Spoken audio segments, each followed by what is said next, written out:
If Maria supported the show, I'd be less sick of podcasts. The blah. Sending out good vibes. The blah. Good vibes. Good vibes. The blah. Good vibes. Good vibes. 108 breaths of deep gratitude and prayers for guidance and protection. And put on a didgeridoo and shamanic drumming track. Shivers or vibrations and stuff like that.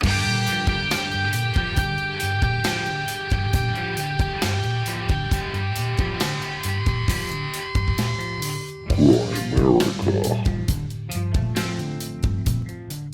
And my point is, it's not whether I believe it or not. It's that they believe it and what they're doing with it, that information. And that's what you need to be concerned about.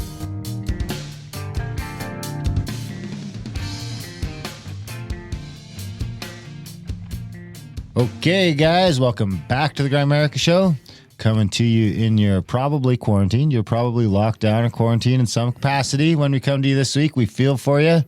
Try and get some sunshine if you can. Maybe go for a walk, listen to some podcasts, tell your friends about some podcasts.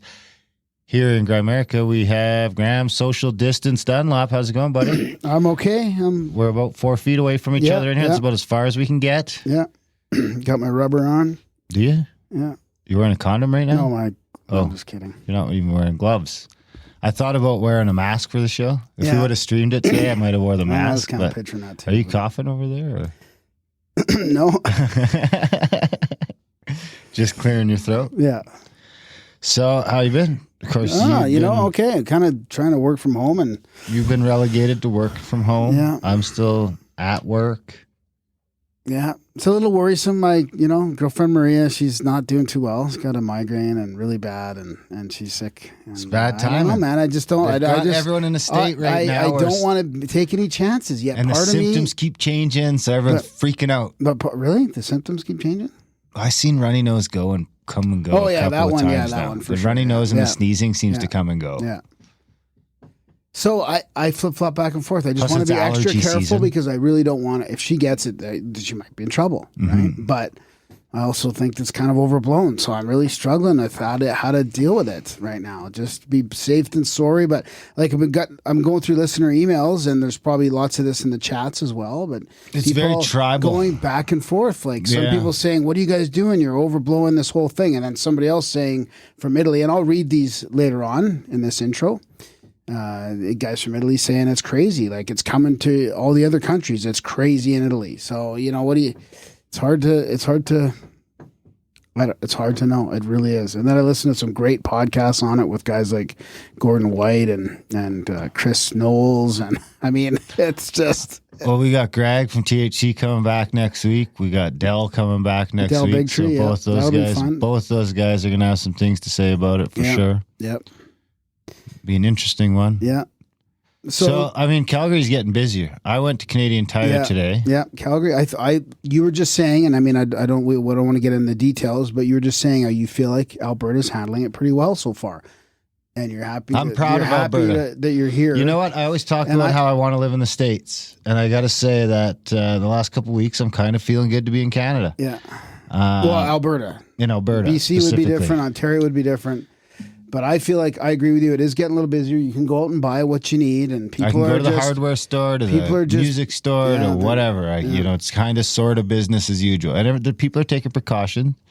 All the stores have a little hand sanitizer thing when you go in. Actually, Canadian Tire has a dude with some spray. Sprays your hands. I said thanks. And I went and looked at some guns. Guns at Canadian Tire? Only 2 in town sell guns, yeah. Yeah. Really? Canadian Tire sells guns? Wow, I didn't know They that. all used to sell guns back in the day. That used to be like where you got guns, because Cabela's and Bass Pro are new. They've all been here less than a decade. Yeah. So you used to get your guns from Canadian Tire. Wow, I didn't know that. So I've been looking all over town for a 30-30 because all the fucking guns are sold out. And you just want to hunt? I want it for hunting, yeah, because I always go hunting with my buddy Nate. Because the guns I have are smaller caliber, and you're not, I can't take down a moose or deer. I probably could take down a deer with my 22, but you're not. It's illegal. You're not supposed to, because you could injure it. It could get away. The 22 for me is more for defense, defending off fucking looters or whatever. You know, you can give them a warning shot in the belly and they'll probably pull through.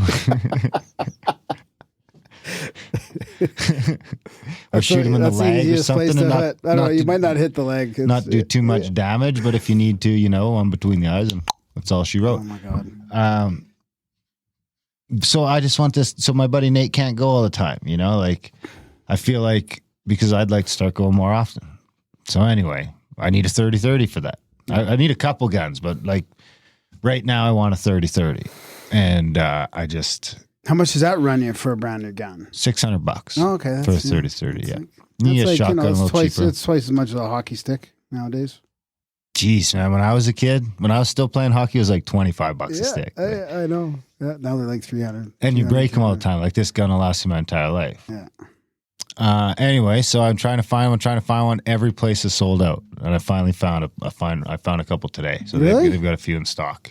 So you bought one? I didn't buy it. No, Why not? I wasn't in the. I couldn't like. I just popped in quick while I was on like lunch at work. I didn't want to be driving around with a fucking gun in the work truck. Yeah, you know? yeah. But I'll go back over the weekend and grab it. Did you secure it or put a deposit on it? No, they had a few. Okay. They had a bunch. So okay. down there, people are buying all the shotguns. That seems to be the go-to right now, as everyone in Alberta sort of freaks out. They're buying more shotguns than anything. And I heard there's like a record number of people taking a PAL course right now too. Yeah. All the PAL courses in town are fucking sold out. That's like personal something license? Possession and acquisition license. So that's the course you have to do if you want to get a gun in Canada. It's like, I think an 8 or 10 hour course. Wow. Or 2 6-hour days. I mean, there's different ones and different setups, and that's it. There's a restricted and a non-restricted. Why don't you just go the underground black market route? I mean, well, I'm not going to talk about that on the show. What? I'm not, that's like it's super illegal to have like an illegal gun in Canada. So, but yeah, there's that route. They're cheaper too. Are they? Yeah. Why, you want a handgun? No, I don't want a gun. You just gonna come hide behind my guns? Sure. Anyway, yeah. Canadian Tire had loads of guns. It was a welcome sight. The whole back wall, Wow. guns, shotguns, Because people don't rifles. think that Canadian Tire's got that's guns. exactly what I was thinking. Is that people aren't thinking that Canadian Tire has guns? So I shouldn't have said is anything. this is a great episode with Gary. I just don't want to forget Gary about Wayne, that. It was Genesis 6? Yeah, his book was a tome. It was massive, lots of awesome chapters in it. We only scratched the surface really, but it was a great show. Great talk Was that about a in the lot of secret pre-Corona days? societies and all. Well, Corona was just starting up, and I mean, I was getting a sense of. I didn't want to really like ask him like, "Hey, do you think this Corona is like part of the whole end Cabal? of days and the Antichrist and all that?" Because I mean, his book touches on that for sure. But it hadn't ramped up at that point. I think it was 3 or 4 weeks ago when we did that episode. All right. Well, yeah, Gary Wayne was a fun chat. He was a swell guy. Yeah. I mean, poor our buddy Alex Kazemi kind of getting pulled into. Oh, I got it. some I shit want to. over Well, I there. want to read. I want to read that too. Are you going to read his email? I got to read that email. What jingle do you suppose that would be? I don't know. Like All right, let's rambling. do some good vibes. Yeah, good for vibes, sure. Alex. Yeah, He's good- taking a bit of a beat. Yeah, Alex. Yeah. If more of you supported the show, I'd be less sick of podcasts. Blah, blah, blah. Sending out good vibes, Blah, blah, good vibes, blah. good vibes, Blah, blah, blah. good vibes, good vibes. 108 breaths of deep gratitude and prayers for guidance and protection. And put on a Yeah. didgeridoo and shamanic drumming track. Shivers or vibrations and stuff like that. 108 Hmm? breaths of deep gratitude. Sorry, I'm and just in the prayers for wrong guidance and folder here. protection. And put on a I thought you had that all sorted Yeah, out. I did have it all ready to go, and something's happened here, dude. It turned on you? Yeah, it turned on the old email again. It's bound to happen. Email's like your nemesis. If you're a superhero, email would be like, Like my kryptonite. yeah. Yeah. It'd be like, if you want to defuse the bomb, you just have to email it. It's like, no. So this is Alex Kazemi. We did that show on Pop Magic, his book. It's fantastic. It was Kazam. fantastic. Darren had a great vibe from him. And anyways, he sent me like this is crazy what's happening right now. So he sends me an email. Trump supporters, homophobic right, outraging against my book, Satanic Panic. So he's like, hey, you guys, homophobic. Now, I mean, Now I understand why he's saying this, because it's wait till I read a couple of the examples here. He's like, hey, you guys, homophobic, bigoted, and transphobic and backwards conspiracy theorists, nutjob, authoritarian right, and Christian Trump supporters have been backlashing against my new self-help book on Twitter. I haven't seen a satanic panic from the right wing like this since Marilyn Manson in 1996. So crazy that this is happening. To know I'm offending and upsetting right-wing Americans in their suburban, southern, small-town homes, all from just being myself and living out my spiritual path, I feel so misunderstood. I just want to help people and provide spiritual tools to handle these catastrophic, changing, trying times and teach people how to deprogram and unplug from the social media culture. Check out the tweets. So yeah, he sends me a couple tweets. Let's just read them now before. And this is the problem. This is the problem with like some of the Q stuff and some of the alt-right stuff. This is one of the fucking main problems. There's a big this is all caps. All this is all caps. These people are sick, and it's from CJ Truth, and then it's from an account that's exposing Hollywood elite. Oh no, maybe that's the yeah. Is it an account just that's... Did they change their name on accounts sometimes? Yeah, you can, yeah. Just to highlight a topic? Yeah. Oh my God, it's crazy. Hollywood satanic elite, Madonna, Taylor Swift, Lana Del Rey, Rose McGowan, Bella Thorne, Marilyn Manson are all connected to new satanic book aimed for youth that teaches how to. And then hashtag spirit cooking adrenochrome. And then it says techniques inside. And it's got a picture of his book and a picture of Alex hugging Taylor Swift. And I mean, this doesn't help Alex's case. No. He's got all the rock, like the celebrities endorsing it and stuff, right? Which for me, I was like, it was a bit cringy right away, but I'm like, no, I'm going to give this a try, right? And he explained to me that it's not about that. It's about deprogramming from this, right? And they highlight this little part of the thing. It says, and can be a powerful and natural liquid to use in a spell. These can be anything from menstrual blood to common urine. Using the fluids of someone else can be a way to symbolize, and then they stop highlighting it, materialize something into their life. And then they didn't highlight the rest of the paragraph. I'll just read on a little bit. Some magical practitioners ingest these fluids as a means of communion during sex magic, but you can also use magical fluids to salve the body or to charge talismans and amulets, so long as you charge the fluids with your magic and a special and specific intention. So, they're using hashtags like adrenochrome and spirit cooking, which I read the book. I never had any sense of any of that stuff in there. I was thinking there might be, I don't know, or maybe not even. I mean, it's just. And then so the next one is Satanic Alex teaches how to work with demons, spirit, and again, hashtag spirit cooking adrenochrome. In this book, I'm not kidding, I have proof. And then his highlighted portion, which I think would be good to read here. And of course, Rose McGowan wrote the foreword, which kind of doesn't help the case at all. If I want to work with an angel, and then it says in an offense, see, and they don't even, so this is the problem. They highlight it, they cut it off. And then they attach a picture of Rose McGowan on the other side. So you can't even get the full context of this. But it says when we genuinely need their help, and then it's cut off, a demon, I have to make sure I'm in a state because demons are known to love fear. So they're purposefully taking out the context of this. It's total bullshit. You're not helping the situation when this adrenochrome problem and the spirit cooking is a real thing. It's a problem. Now you're just fucking mixing in all this other shit and providing false information. There's a lot of that going around on Twitter. It's just disgusting. I got to tell you, Twitter's not like Instagram. There's a lot of fake news on Twitter. Yeah, I know you Instagram world, you don't have to worry about any of that because it's all fake news free. Twitter, definitely not fake news free. See, anybody can make a Twitter account, post whatever the fuck they want.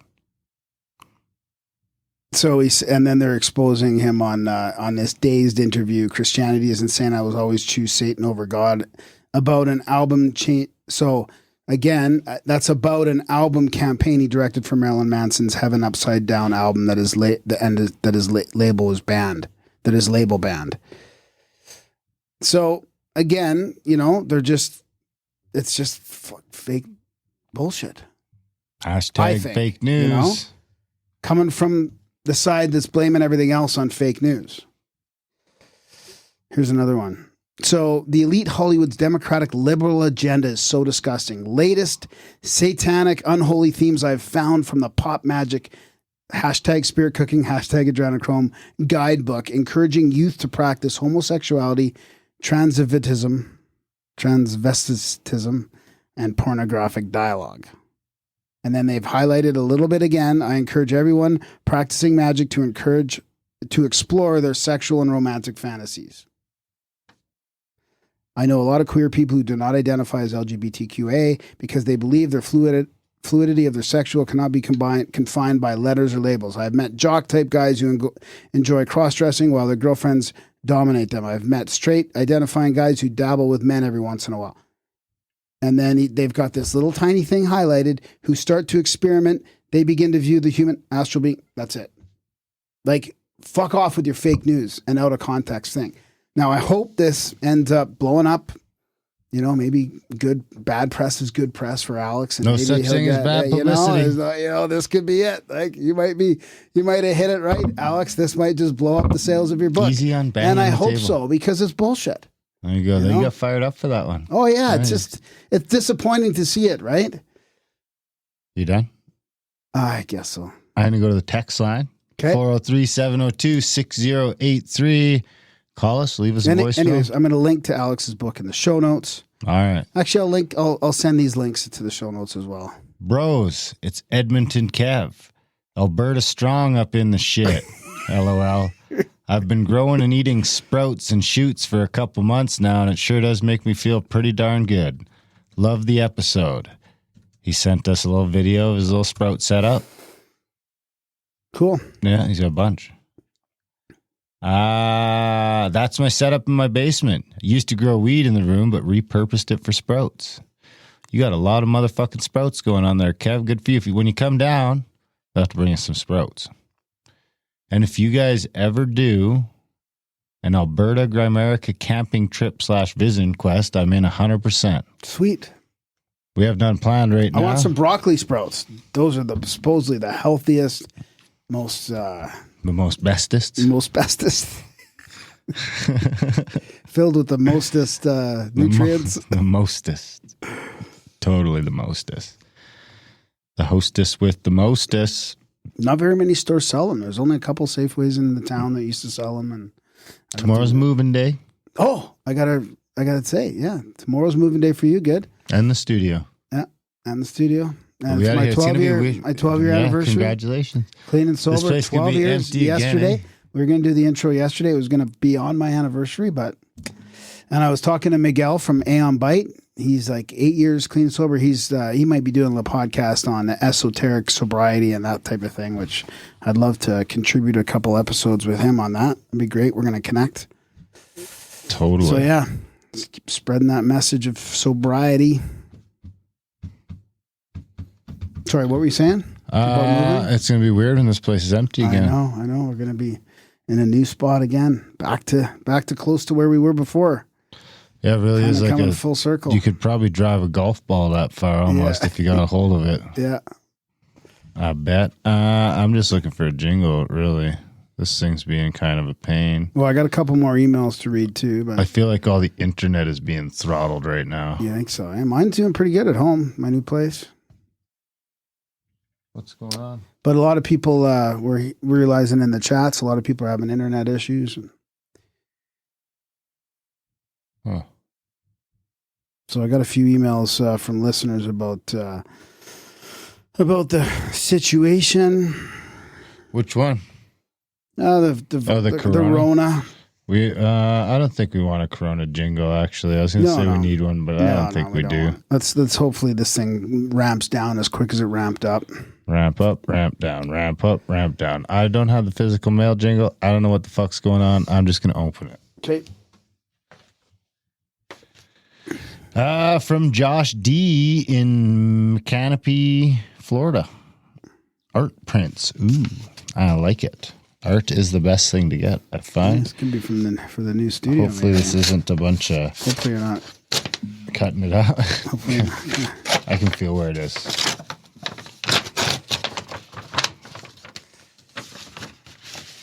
you guys can find the PO box in the show notes and on the website as well. Yeah. What do we got? We got Don't Stop Believing. Hold on to that feeling.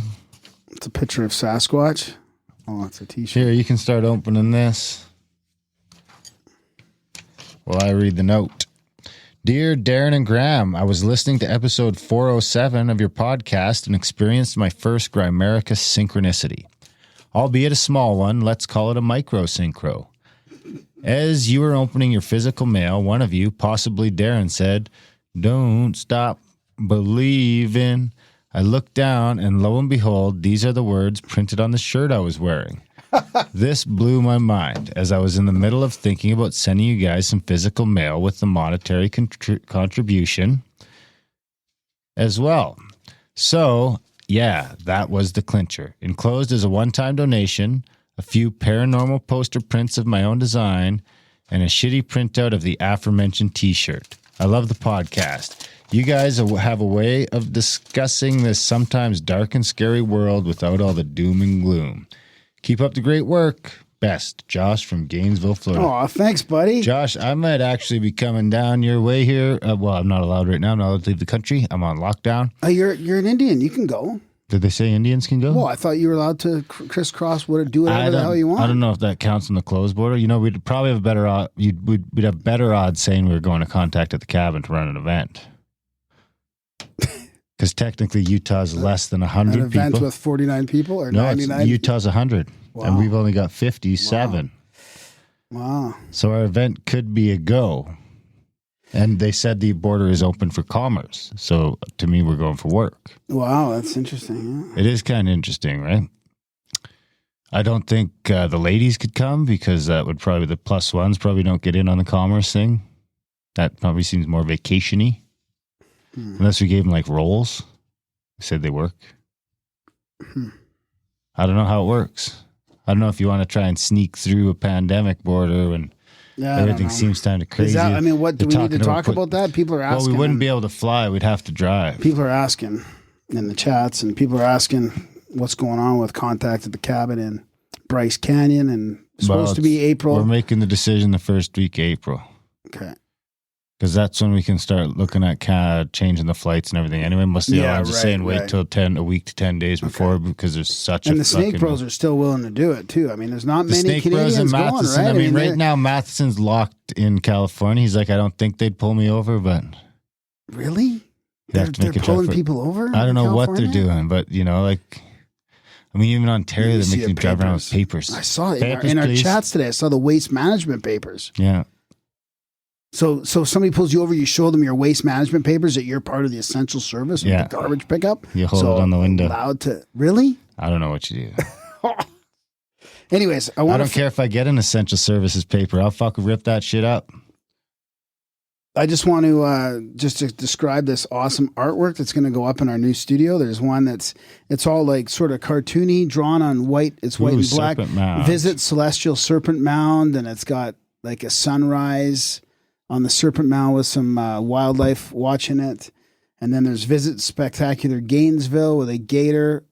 I might go to Gainesville to go to the Temple of the Universe. It's a gator taking care of an inflatable gator. And then there's Visit Phenomenal Destin. And there's a F-16 chasing a UFO and a big black triangle and some lights in the sky with a what's that fish Those called? would be great coloring books. No, we're not coloring those. I'm not going to color it. Do they look like they I would do make maybe we'll photocopy. Do I look like I do a lot of fucking coloring? Them. Well, you might. That's the new thing. Is it? People are doing it. I bet you. I bet you the coloring. I bet you that would have been where to put your stocks in the pencil crayons. No. Lots of people are coloring. I don't have any fucking stocks. Nobody's coloring. They are. I bet you. There's an increase in the coloring books right now. A huge increase in coloring books. Coloring books are sold out of Walmart. I'll take that bet. I bet you if you search that on Google right now, coloring books are, and it'll go, sold out of Walmart. No. I guarantee you it will not say that. Are you doing it? No, well, I will, yeah. Do it. Let's see what comes up. Drum roll, please. Oh, I got spelt it the Canadian way. That's not going to work. Support the show, grimerica.ca/support. Help us keep going through these troubling times. Of course, maybe you guys are hurting too. If that's the case, then don't do that. Actually, a couple people gave us raises today after we did the call out last week, so we appreciate that. We love yous. We did have a large stream of cancellations in the last couple of weeks as people get laid up off of work and everything like that. So we did say, if you are in the position where you are still working, or you are still and you can maybe afford to sign up for monthly, we could use it now more than ever. Didn't work. What didn't work? No, they're not sold out because they're not fucking sold out. That's crazy. Our adult coloring book's still popular. Is anyone buying these? All right, you got another email? Yeah, man, I got to read these emails from some listeners about this problem here. So, I don't know. Do I even want to? Yeah, we got to talk about it. So this is from Rob in Italy, and he's like,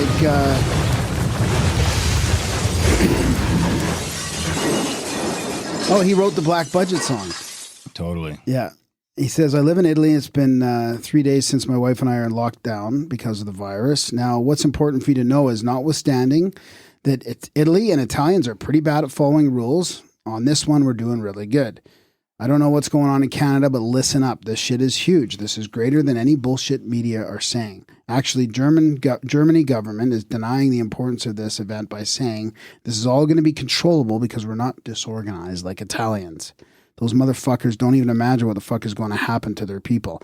If Canada gets some, and there are chances that they're going to no matter what, and you see your politicians saying some shit like we can control the virus, we must go to work to keep our economics up and going, please consider to extend your middle finger up and stay the fuck home.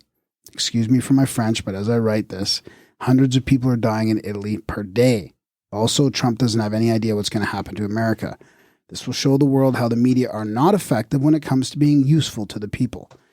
Anyway, sorry for my rant. You guys have a lot of listeners, and I know I can reach out to you guys, so please pass this message on. Start to think to stay home, literally, lockdown, as the first cases start to snowball. Whenever you guys want to know what's going on in Italy, please feel free to ask me. I'm free 24 hours of the week until the 4th of April, if shit doesn't get any worse. Almost forgot. I love Grimerica.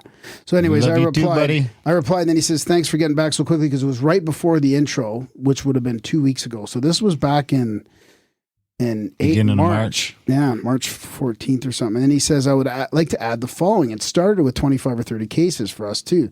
I attached a video of the stats, watched till the very end. So from February 22nd on, it was a total shit show. Now, whatever happens to Italy at the end of this video could happen to any country on the planet. But I don't really agree with that, because there's some outstanding things in Italy that, that we've talked about personally. I don't know if we want to talk about on the show. I mean, there's a lot of aged people. I don't want to get too into it on the show, because it's a very thing where people on either side, and I don't know enough to tell anyone they're right or wrong. It's just my opinion. Yeah. You saw that study about the flu shot though, right? Yeah, I seen that. Interesting. I mean, I also seen the guy that made the original model that said all these people were going to die, like divided that by like 50 today. So he went from 500,000 to 20,000. So that'd be divided by 25, I guess, not 50. And he says, and I can't stress this enough, if you hear your politicians, national politicians, saying we must care about the economics and such, it only means one thing. They don't care if you die. Not throwing any conspiracy here. There are country leaders that are saying stay home and we'll be fine in 3 weeks, like Italy, China, Austria, etc. And others that are saying we'll have it under control, Germany, France, etc. Sorry to throw a lot of negativity at your face right now, but I care about you guys and your peers, and felt natural to me to let you guys know. Besides, we're playing music on our balconies here in Italy. It's an unreal, funny, creative, and deeply fucked up time. Cheers, and to leave you with a positive note, yes, it's a simulation. Possibly the coronavirus is an upgrade.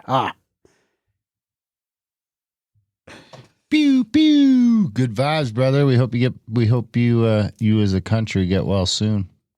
And then No and then. No and then. What do you got? This is from another buddy, Ryan. Ryan L. He's like, listen to the open of the latest Grimerican. I can't believe how worked up you guys over this CV BS. Listen to the latest THC episodes from over the weekend. The epidemic is Fugazi testing. My life is literally unchanged besides all the CV talk. Be a calming voice instead of exasperating the panic and confusion. Or don't. I'll listen either way. Love you guys. And he also came back and said he felt like he was being a bit of a shit. I feel like I was being a bit of a dick that last email. THC and Crow 7 Cent just had Don Lester and David Parker on talking about their new book, What Really Makes You Ill, which easily demonstrates how asinine this whole pandemic baloney is. You guys should try and get them on. Also, he's talking about the anti-vax debate as well. The only virus is the idea that infects your consciousness. By the way, the last episode you did kick major ass, inspired me to get my health in check. Wish I could afford his filtration setup, though. Much love. So that's the other side of it, which is what we're trying to balance here is like, how bad is this and what do we do? And then to go to the more esoteric side, we have the best fucking listeners. This is from Bruce, and he lists like, let me just do a quick count here. 1, 2, 3, 4, 5, 6, 7, 8, 10, 12, 24, 25, 26, 27, 28, 29, 30, 33. Oh, like 60, 70, 80 headlines. He attaches them all with 33. So we talked about this in the show coming out.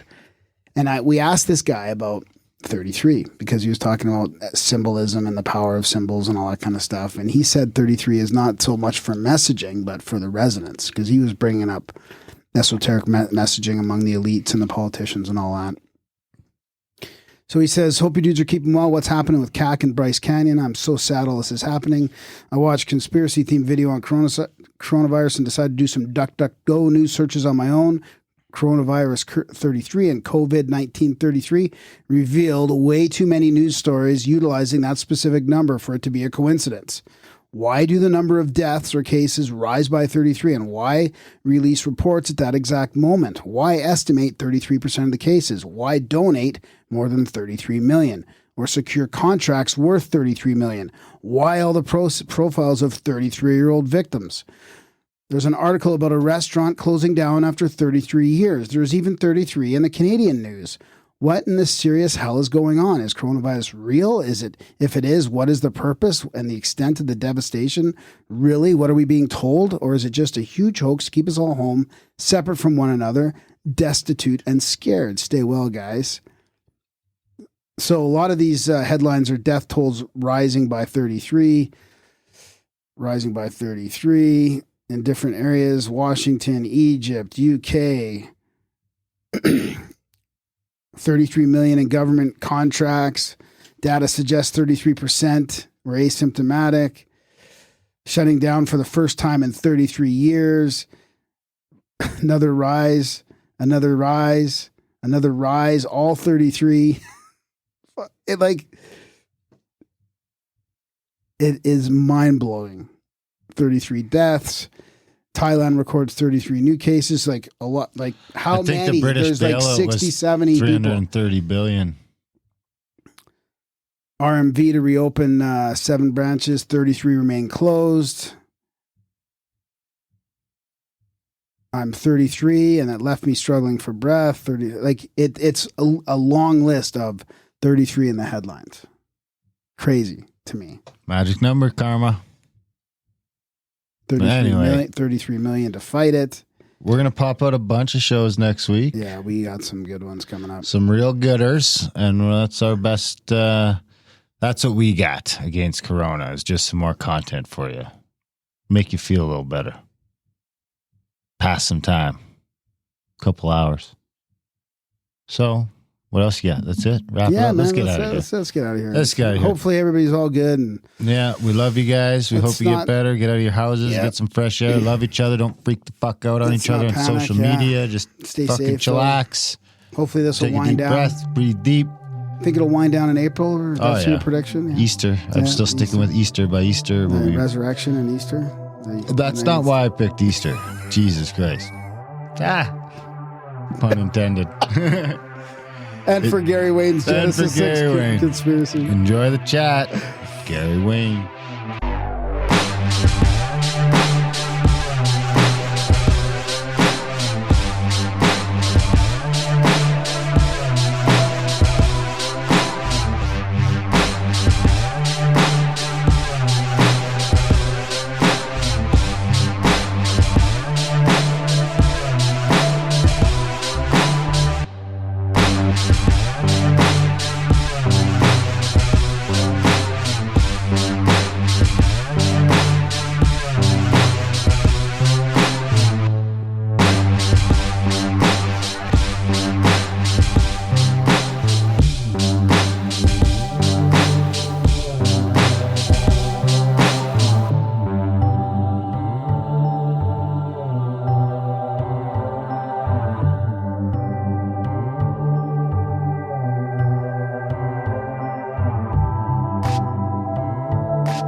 All right, so we finally got Gary Wayne with us. He's the author of The Genesis 6 Conspiracy, How Secret Societies and the Descendants of Giants Plan to Enslave Humankind. He's a Christian contrarian, he's had a lifelong love affair with the biblical prophecy, history, and mythology, which you can tell by this huge tome right here. Quite a beast of a book. That's awesome. So thanks for joining us, Gary. Well, thank you for inviting me, and so much looking forward to the conversation tonight, and maybe talking about areas that people may not be all that familiar with, and or connecting some dots to areas where people may have some knowledge of. Yeah, that sounds great. Yeah, you'll find our listeners have like I was mentioning before we started, we don't really get into scripture too much, so it'll be. But I mean, this goes into all kinds of stuff that we talk about. It's amazing the overlap between the giants and the secret societies and a lot of the contemporary conspiracies that you wrap into the book as well.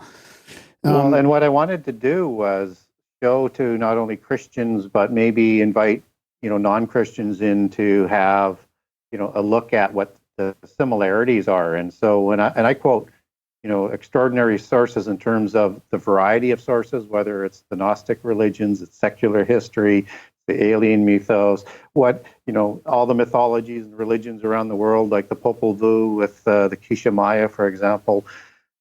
And what I try and do is let them speak for themselves. So there's no manipulation of what they've recorded or stated. And then I show how that fits into what is told biblically. And, when I went down that rabbit hole of the secret societies, kind of more towards the end because of linking in the mythologies around the world, which leads you to the mystery religions and the mystery schools. And then I went down that rabbit hole for, an incredible number of years, just trying to understand how that works. And so, you could continue to write forever on it. But I think what's interesting about what the book has to say is how consistently, maybe from a different lens, a polytheist lens or a secular lens, whichever lens that people are looking through, it's telling the same story from the same parallel events, just with a monotheist lens or a polytheist lens or whatever lens that somebody would come at that subject from. Yeah, that makes sense. One of the things that struck me is the all the similarities between the dragon myths and the chaotic, the splitting of the chaotic waters and all that. When you describe how many different types of that same thing there are. Well, there are. I mean, the amazing thing is whether or not you're talking about Leviathan or Lotan or Tiamat and all the different names. There's a name for those two primordial dragons in every culture on all continents around the world, except for Antarctica, and we'll see what happens in Antarctica down the road. And you get serpent mythology, serpent imagery, both in the gods and the kings on all continents, all around the world again. And it's a common prehistory, just as pyramids show up on all continents, all around the world. And I could go on and on and on with all the different kinds of things that have this common thread, no matter where you come from, that speaks to the same prehistory. Yeah. I guess right off the bat, I don't want to get down this tangent too quickly, but I know Darren's going to ask it anyways. Oh boy. Okay, you go ahead. But because of the dragons and the serpents and how prevalent that is, was there any evidence of psychedelics being used or like ayahuasca, that kind of DMT thing where the mother ayahuasca appears to so many people? Like that's it seems like it's an ingrained archetype with that type of drug use. Well, and it goes again all back to prehistory. So whether or not, whatever source that you're going to come at it from, the gods or an alien influence introduced knowledge and the ability to develop the sciences that it marries up with this knowledge, and it taught civilization. And so as part of that, you get into what that means in terms of the development, not only from the medical perspective, but from the other psychedelic drugs and others that were used in prehistory, whether it's opium or whatever. Like you get into, let's say, Sumerian history or Egyptian history or Greek history, and you got these pods of poppies that are drying out, and they use that in terms of part of their rituals and to make contact with people or spirits from the other dimensions. Yeah. And so, again, it is as old as our history goes, and it all has sort of that nexus that all starts with a similar type of story. Yeah. Where do you want to go, Darren? Interested? I mean, I'm interested, I guess, because there's so much in this book. I think I'm interested in probably the secret society part, the splitting off. I was fascinated by the connections between all the secret societies on the spurious path for sure, all the way down through from now all the way back to like Enoch, really. But I mean, you don't have to go that far back. Maybe start with the contemporary bloodlines of the secret societies. I mean, I know that's a vague, big question, but maybe you can summarize it somehow, and then we can dig in a little bit from there. Sure. So I would say if you're going to talk about modern secret societies, the place to start at would be the Knights Templar. Yeah. And that is when you have an organization that's created between 1090 and 1099 AD. And most of the members are all royal bloodlines that are sons of kings and princes. And even two that are not, they're Cistercian monks. But again, those would be from the secondary or third or fourth of the siblings that would move into the religious organization and control the religious organization as well through the bloodlines. And that's typically called, let's say within the Catholic Church where the Templars were molded into, that would be called the Black Nobility, which maybe some of your listeners are familiar with. But you have Hugh de Payon, and you have a fellow by the name of Anjou, and you have Godfrey de Bouillon, who are sort of the most famous Knights Templar, but also the St. Clairs. And he's not listed amongst the original 9, but he is a battle partner to Hugh de Payon. Of course, the St. Clair is the original name that transliterates into Sinclair after they moved to Scotland. And the St. Clairs are the ones who start Freemasonry after the fall of the Knights Templar in 1307.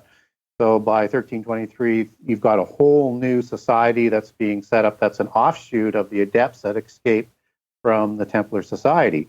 Now, de Bouillon, Anjou, and Anjou would be one of the root families for the Plantagenets. So King John, King Richard, Magna Carta, that type of lineage that produces the Plantagenet, which produces a lot of the kings and the queens for England and for France, is where the Anjou comes from. And the Anjou from the Lorraine region, which is where de Payon and de Bouillon also come from. And that's where the cross of Lorraine starts to come in. And of course, that double cross you have on the Oreo cookies, but that's another rabbit hole. Now, it's a topic in itself, believe me. And so you have these three who take their ancestry, as do the other ones, but these are the most prominent ones, back to the last survivor of the Merovingian dynasty, which is Dagobert. And that lineage is tracked all throughout prehistory. So these are all what what they call Masons, not Freemasons of that time, of an ancient order. And Freemasonry is the modern version as it's created in the early 1300s after the fall of the Templars. But the ancient Masons go right back into prehistory, and it's connected to the creation of the giants and the creation of mysticism and how they're going to handle this knowledge that we talked about with the gods. So this is the society, the Templars, that is going to become the most powerful organization in the world. It's got the best military. It is the richest organization. It lends money to kings. It starts modern banking as we know it. And it is polytheist at the core. And they bring an organizational structure back with them from the Middle East, from an organization called the Assassins, which comes out of the Sufis, out of the Islamic society. So it's the sort of the Gnostic side of Islam. It's the polytheist side. And they provide that organizational structure for the Templars after working and partnering with them for a long period of time in the Middle East. And they bring this organization back. So what that organization looks like is you have the secret order in the middle, or at the center, and then at the bottom levels you have people who aren't totally immersed or have become adepts. So they're the initiates, and they're not at the adept level. So these are the adepts, the bloodlines, and they're a little bit different than the ones who kind of come up the order in terms of being invited in, as in Freemasonry. But it's that same type of organizational structure. And so in 1307, this organization is disbanded, and you had this huge centralized organization that the King of France and the Pope came up with to bring down, mostly to get the money and to maybe take some of the power out of the Templars' hands. So after the fall of the Knights Templar, they're not going to have this organization set up the same way it was before, where it's totally centralized. And an organization that split away in 1188 at something called the Cutting of the Elms at Yser Castle in Normandy, which has a connection to the St. Clairs and Rollo, but that's, again, another rabbit hole. You have a splitting of this inner organization from the Knights Templar because they feel they've lost their way, that they're too focused, the Templars are too focused on monetary values, and they've lost the prize, which is Jerusalem, which had fallen a year before. So the powerful end of it, the money side of it, leaves in 1188, and they're going to form the basis of the Rosicrucian Society that's going to start to show up afterwards and be sort of the premier secret society organization. And after the fall of the Knights Templar, 33 of them go to the Catholic Church and they say, we'd like to restart the Templars again. And the Catholic Church says, yes, but we're going to provide our own members. And so these royal families and secret societies members that are going to become the Rosicrucian Society, they say, no, we're going to go on our own. And they call themselves the Invisible Ones, which is where that term comes from, because they're talking to the invisible ones at the adept level, the spiritual realm, aliens, whatever you want to call them, celestial masters, the Great White Brotherhood. It's all basically the same group of beings that they're in contact with. And so they're going to start, as they first start to show up, they're going to have an effect on starting Freemasonry as being sponsors of it through Robert the Bruce. And they're going to start the Rosy Cross Society in Scotland, which becomes sort of the first visible face to them. You're going to see the Rosicrucians develop a little bit more in about 1400 with the Sarkani Rond or the Order Draconis, as they're going to want to start the Renaissance and do what they would call pursue the pursuits of Thoth, or this ancient knowledge and development of the sciences and things like that, and to put their bloodlines back on the thrones in Europe where they're being pushed off. And the Rosicrucians are going to be the ones that will, in the 1500s, start the New Templars in the Catholic Church, which are the Jesuit organization. And they're going to take over the Jesuits through an order called the Order of Montesa, which is Grand Master is run by the name of Borgia, which is a family of popes, part of the black nobility in the Catholic Church. And he's going to fund Ignatius of Loyola at the beginning, and by 1570, he becomes the third leader and has absolute control over it. So he sets up a Jesuit order, which is they would call the New Templars, so that they can set up the new Babylon within the Catholic Church. They also set up other aspects that the Templars were focused on, so that they could get not only decentralized, but move forward in a lot of different directions. So you have the Jesuits that we've talked about, which are going to take over education and banking within the Catholic Church. You've got Freemasonry, which is focused on the media, as we know today, but before that, they were focused on the military and government. And you have the Illuminati that is going to be set up, that is at the sort of the adept level of Freemasonry today, and still reports to the Rosicrucians up the hierarchy. And they are their responsibility is to bring down Christianity and to focus on world government. And they're going to set up the Royal Society, which is also called the Invisible College. And it's going to be the Rosicrucians and the Freemasons that work together to set that up, to get control of education and science outside the church. Understand that they've got the Jesuits starting from about 1570 forward, as opposed to 1540 when the Jesuits were organized. They're going to have control of that inside the church and now outside the church. Just as you have a lot of the money that went from the fall of the Templars, that went over to Switzerland to the Knights, the Hospitallers, the Knights of St. John, which has the White Cross Order, which was a sister organization within the Catholic Church, again with the same type of individuals, only not with the primary first sons, but again, second sons generally going in there. They had already set up the banking there. So that's why you have the White Cross on the flag for Switzerland as part of the roots, because Switzerland is set up as a banking nation, which they've all got united back there now with the Catholic Church and the Rothschilds also setting up banking headquarters. The Rothschilds are set up to replace the banking arm outside the church. And the Rothschilds were the Bauer family before, and they're funded by the Masonic community, and they changed their name to Rothschilds in 1810 to 1812 when they set up the London Bank. So these are sort of the modern organizations that people would be familiar with, but it sort of is that splitting of the Knights Templar. And I know that was a bit of a rant, but I thought that was good. Yeah, I thought I'd put a lot of that on the table. Yeah. And it's important to understand, just to finish off, where the Rosicrucians fit. They have an organization that is 50% purebloods at the top. And then you have the rising initiates as they go through Freemasonry, Illuminati, and other organizations at the lower level. And above them is the Committee of 300, which where the original 33 went.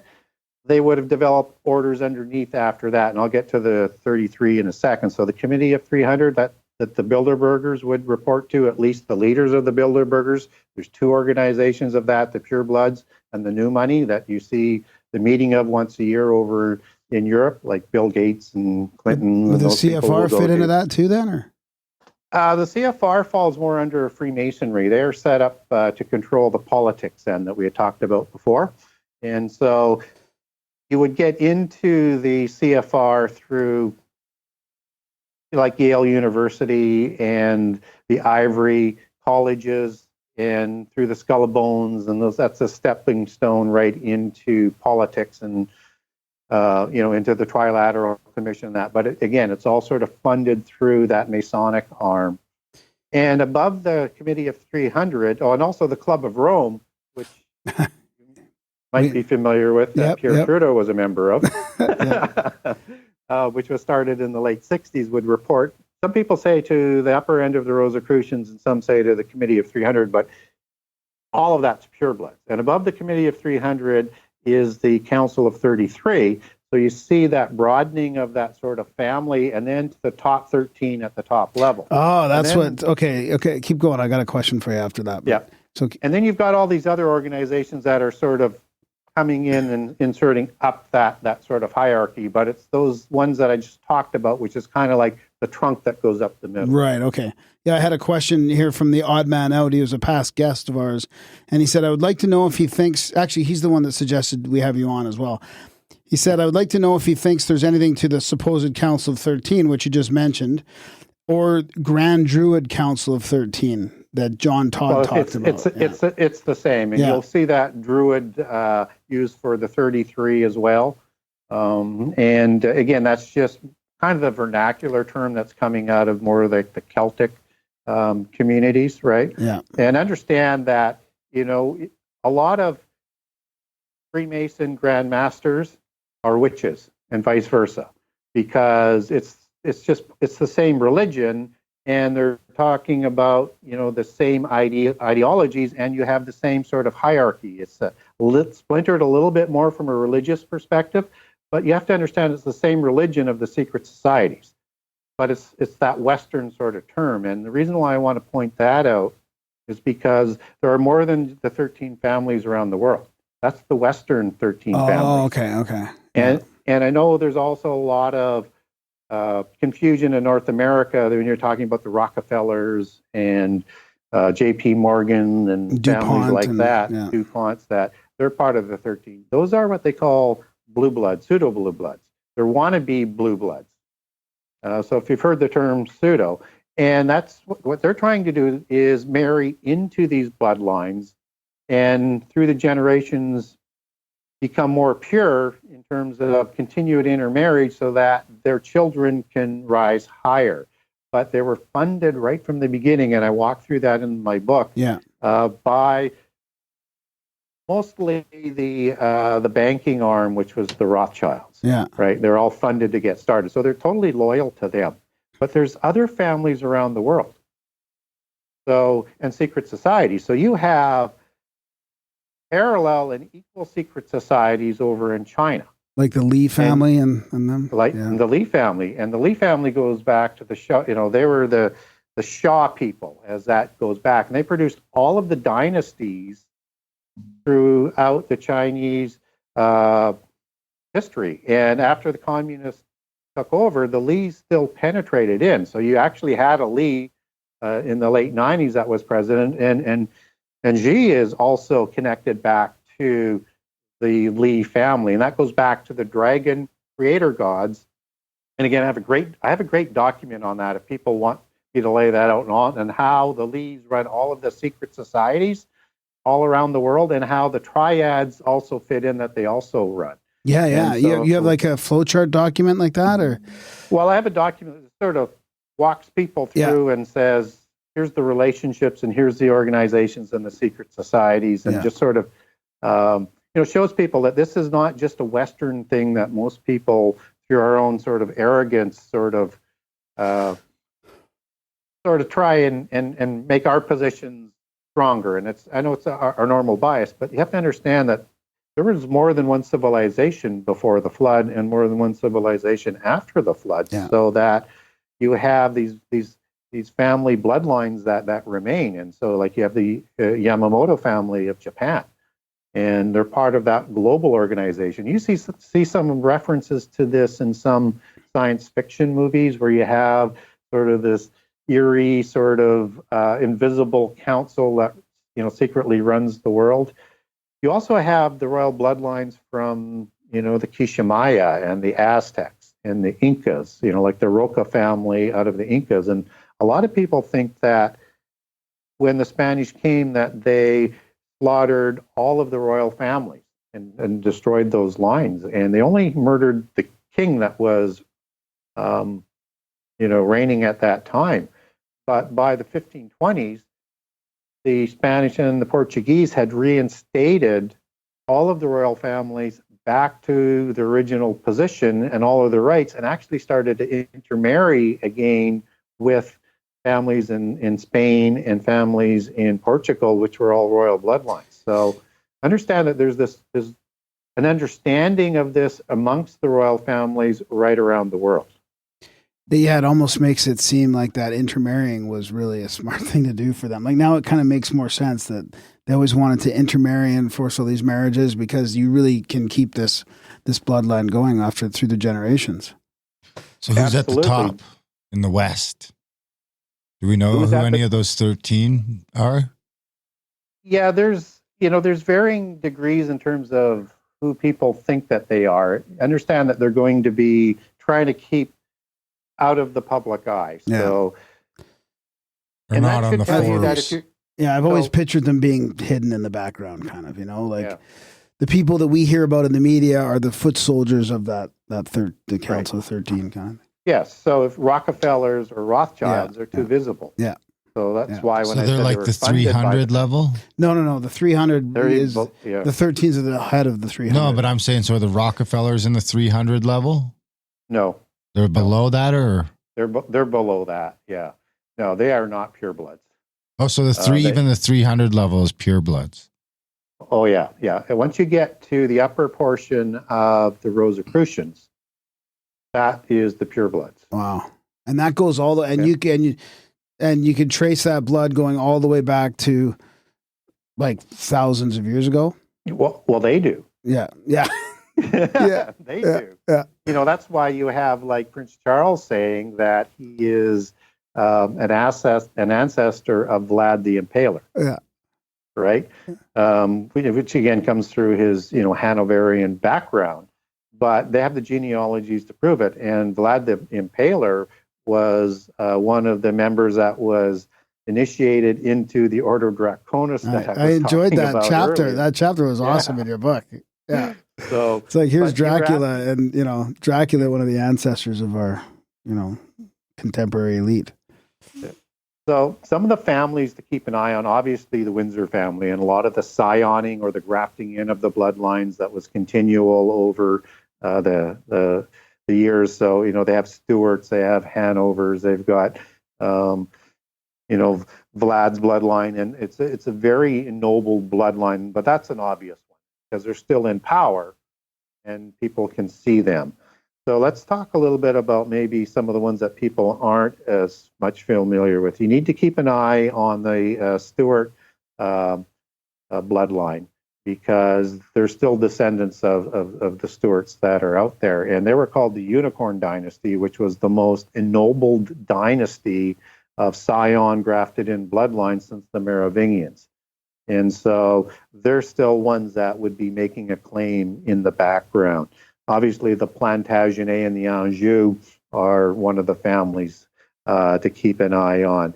You have the Habsburg-Lorraine dynasty, which still there's a lot of Habsburg that are out there. And the Lorraine comes from, again, that Anjou relationship and the Payan de Bouillon of the Lorraine region when they intermarried. And what was interesting about that marriage was you had the King of Jerusalem title that followed them within that intermarriage. So it went to that Habsburg-Lorraine dynasty.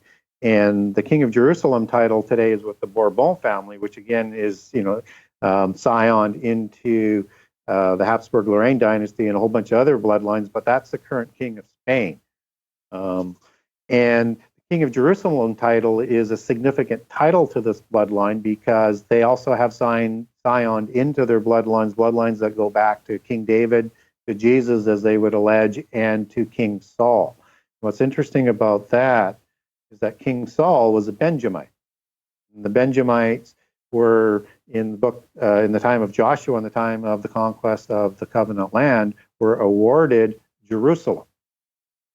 And so they look at Jerusalem as their city. Now, what's important about that is that in 1118, the brother of Godfrey de Bouillon, Baldwin II, is crowned in a small priory, Sion, on a rock in Jerusalem, is the first crowned king of Jerusalem because the Crusaders have taken Jerusalem from the Muslims.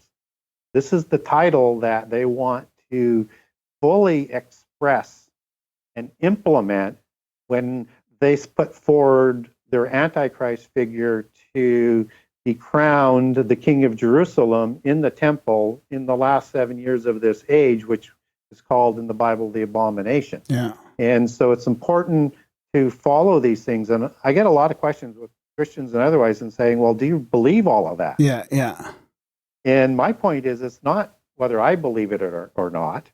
It's that they believe it and what they're doing with that information. And that's what you need to be concerned about. So is that in Jerusalem, like the Dome of the Rock and Solomon's Temple? Is that where that's supposed to happen? Yeah. Wow. Yeah. Interesting. Which is one of the stumbling blocks about bringing about the end time, because you have to have that, and the sacrifice of the Jewish people taking place in the first 3.5 years. But what the secret societies and the bloodlines are trying to bring about is world government. So they need to bring about that Babylon within the Catholic Church to bring about universal religion that is going to permit that to happen, for the Jewish people to do the sacrifice, and to bring about the 10-king empire for the end time that is talked about in Daniel and Revelation for Christians. And that's why the Club of Rome that we talked about earlier has such an interesting connection, because they divided the world into 10 groups of nations, or spheres of influence, or trading blocks, whatever you want to call them, that will have one representative for that world government. And they also created the enemy of the people, right? I mean, they wrote about creating global warming will fit that bill. So the Club of Rome is actually acting and pushing that towards a world government of whatever, taxes, some sort of world structure that can enable everybody to pay their fair share to stop this created enemy of the people.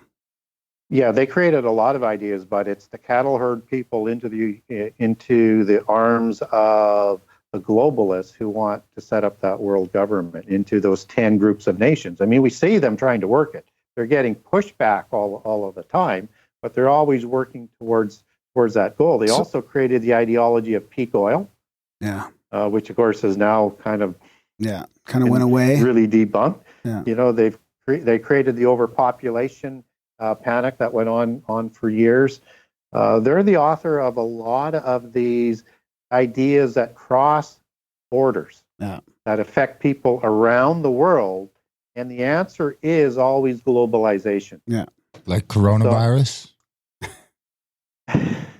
Well, we don't have any evidence on that yet. Whether or not it's whether or not it's it's been around for a long time, we just didn't know it, or it's a biological weapon, or it's a contrived catastrophe to bring about financial collapses and panic. It's not above their MO to do something about that. And I believe a lot of things that it's going to take to bring about these fantastic ideas like world government or universal religion is going to require catastrophes, and they'll be contrived catastrophes. Yeah. But it doesn't take a lot of them. I mean, if you were to have a nuclear explosion going off, or you would have an introduction of the aliens to the world as being, our partners or something, I mean, it changes everything in terms of being able to implement some of those ideas. And change happens through catastrophe. Yeah, definitely. Never let a good crisis go to waste. So, is there any way to combat it? Yeah. Is there any way to combat these fucking guys, or are they like, we need to start our own religion? Well, we can always push back, whether or not you're religious or not. You don't have to be Christian to say that putting that much power in so few people's hands that controls the world without any restraint only leads to a despot, which is Antichrist. So it doesn't matter what persuasion you come from. If you understand that globalization is not a good idea, I mean, people from all faiths and ideologies can push back. But they are powerful. They are so entrenched. They are so powerful, so much in control of every aspect that they have the ability to a certain degree to get people to accept ideas, and people don't ask good critical questions, so they're easily deceived. And they continue to ramp this propaganda up as we go, which means we need to understand that they feel that they're getting close. Yeah. So I have a couple other questions. I kind of agree with them. Yeah. On them, or that they're getting close? Yeah. Yeah. I feel like they're switching gears from certain things to other things. Think so? Yeah. What sort of things? Like from global warming to pandemics, or I don't know. I mean, or alien. I mean, the disclosures happening. This is why you got to share the show, people. This is how we push back. Maybe it's a multi-pronged approach. I don't know. This is why you got to share the show. support the show. Grimerica.ca/support. So we can keep pushing back with Gary Wayne. Buy his book so he can keep pushing back. Write another book. Absolutely. I don't know. It must have taken him like 15 years to write this one. I don't know. This thing is pretty thick. Yeah, is this an audio yet? Gary warned me when I said I was going to read his book. A lot of people have looked at it, but it has a high cost to do, and they look at return on investment. And everybody who's looked at it, my publisher, outside people, they say, yeah, we'd really love to do it, but don't call us. We'll call you. Wow. I think we could figure something out. We can detail. Let's talk. Let's talk down the road off the air. And I think I've got one of the best narrators in Canada here. I can't pronounce all those words. I told you already. It's impossible to do. Well, you'll have to go through it once and like send them a list. It'd be a lot. I'd be writing you a book of words I can't pronounce. Well, at least write him the book this time.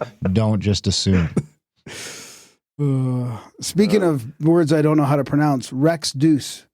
Is it Deuce or Do? How does that fit into this whole contemporary secret society? Either way, but okay. The proper way would be Rex Deus. Oh yeah, right. And but you look at the word Deuce and it's rooted in Zeus, but the correct pronunciation would be Zeus, right? Just as in Planet of the Apes when they talk about Dr. Zeus, Dr. Zeus, that's the same name, right? Okay. So, Dr. Zeus. So how does that fit into this whole lineage of secret societies that you just shared with us? Well, the Planet of the Apes is more of an allegory. It's an older, more simplistic allegory, what it really sort of goes back to the ideology is that humans are a mundane race and they're not really capable of running this world without destroying it. And so you need the offspring of the gods or a superior race to come in and take over. And that's what happens when mundane people run the world. And so, their allegory of these ape-like creatures is, one of the first sort of real entertainment overlays. And what's interesting about the apes is that they are very hairy creatures. Right? Well, you understand the Nephilim mythos or the giant mythos and the Rephaim after the flood. You understand that these beings were not only larger and stronger than humans, but they had a lot of hair as well. Yeah.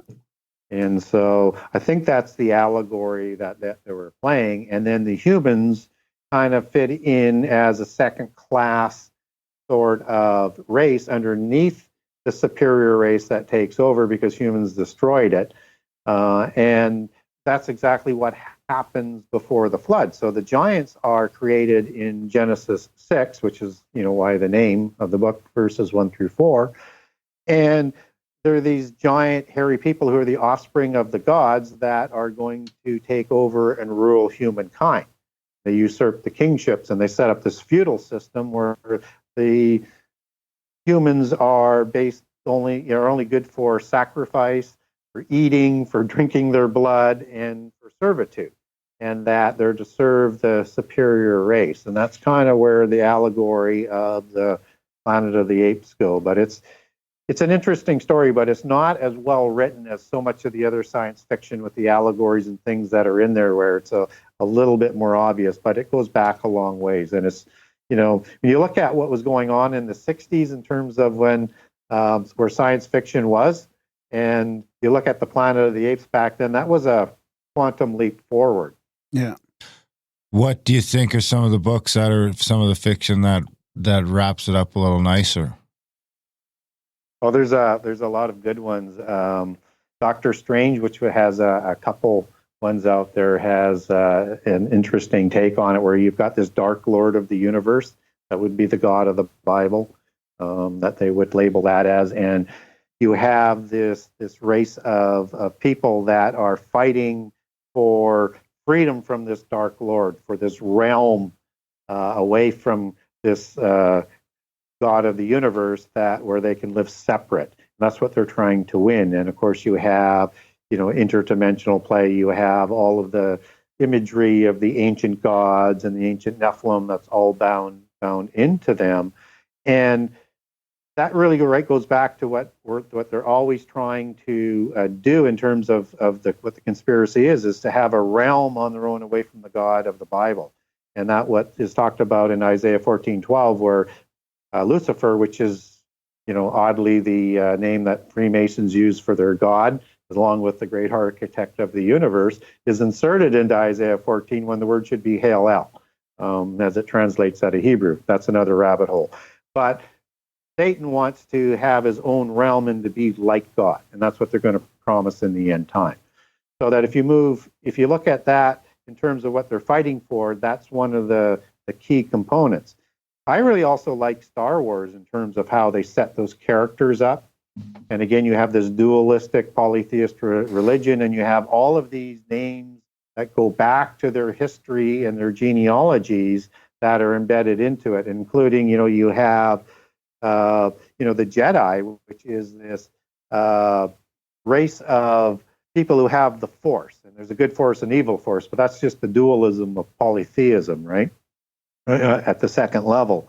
And so, but they have the midi-chlorons in their bloodline, which is, again, would be an allegory for the bloodlines, and what some people might suggest is the RH negative. Yeah, I was going to say the Basque people. Yeah.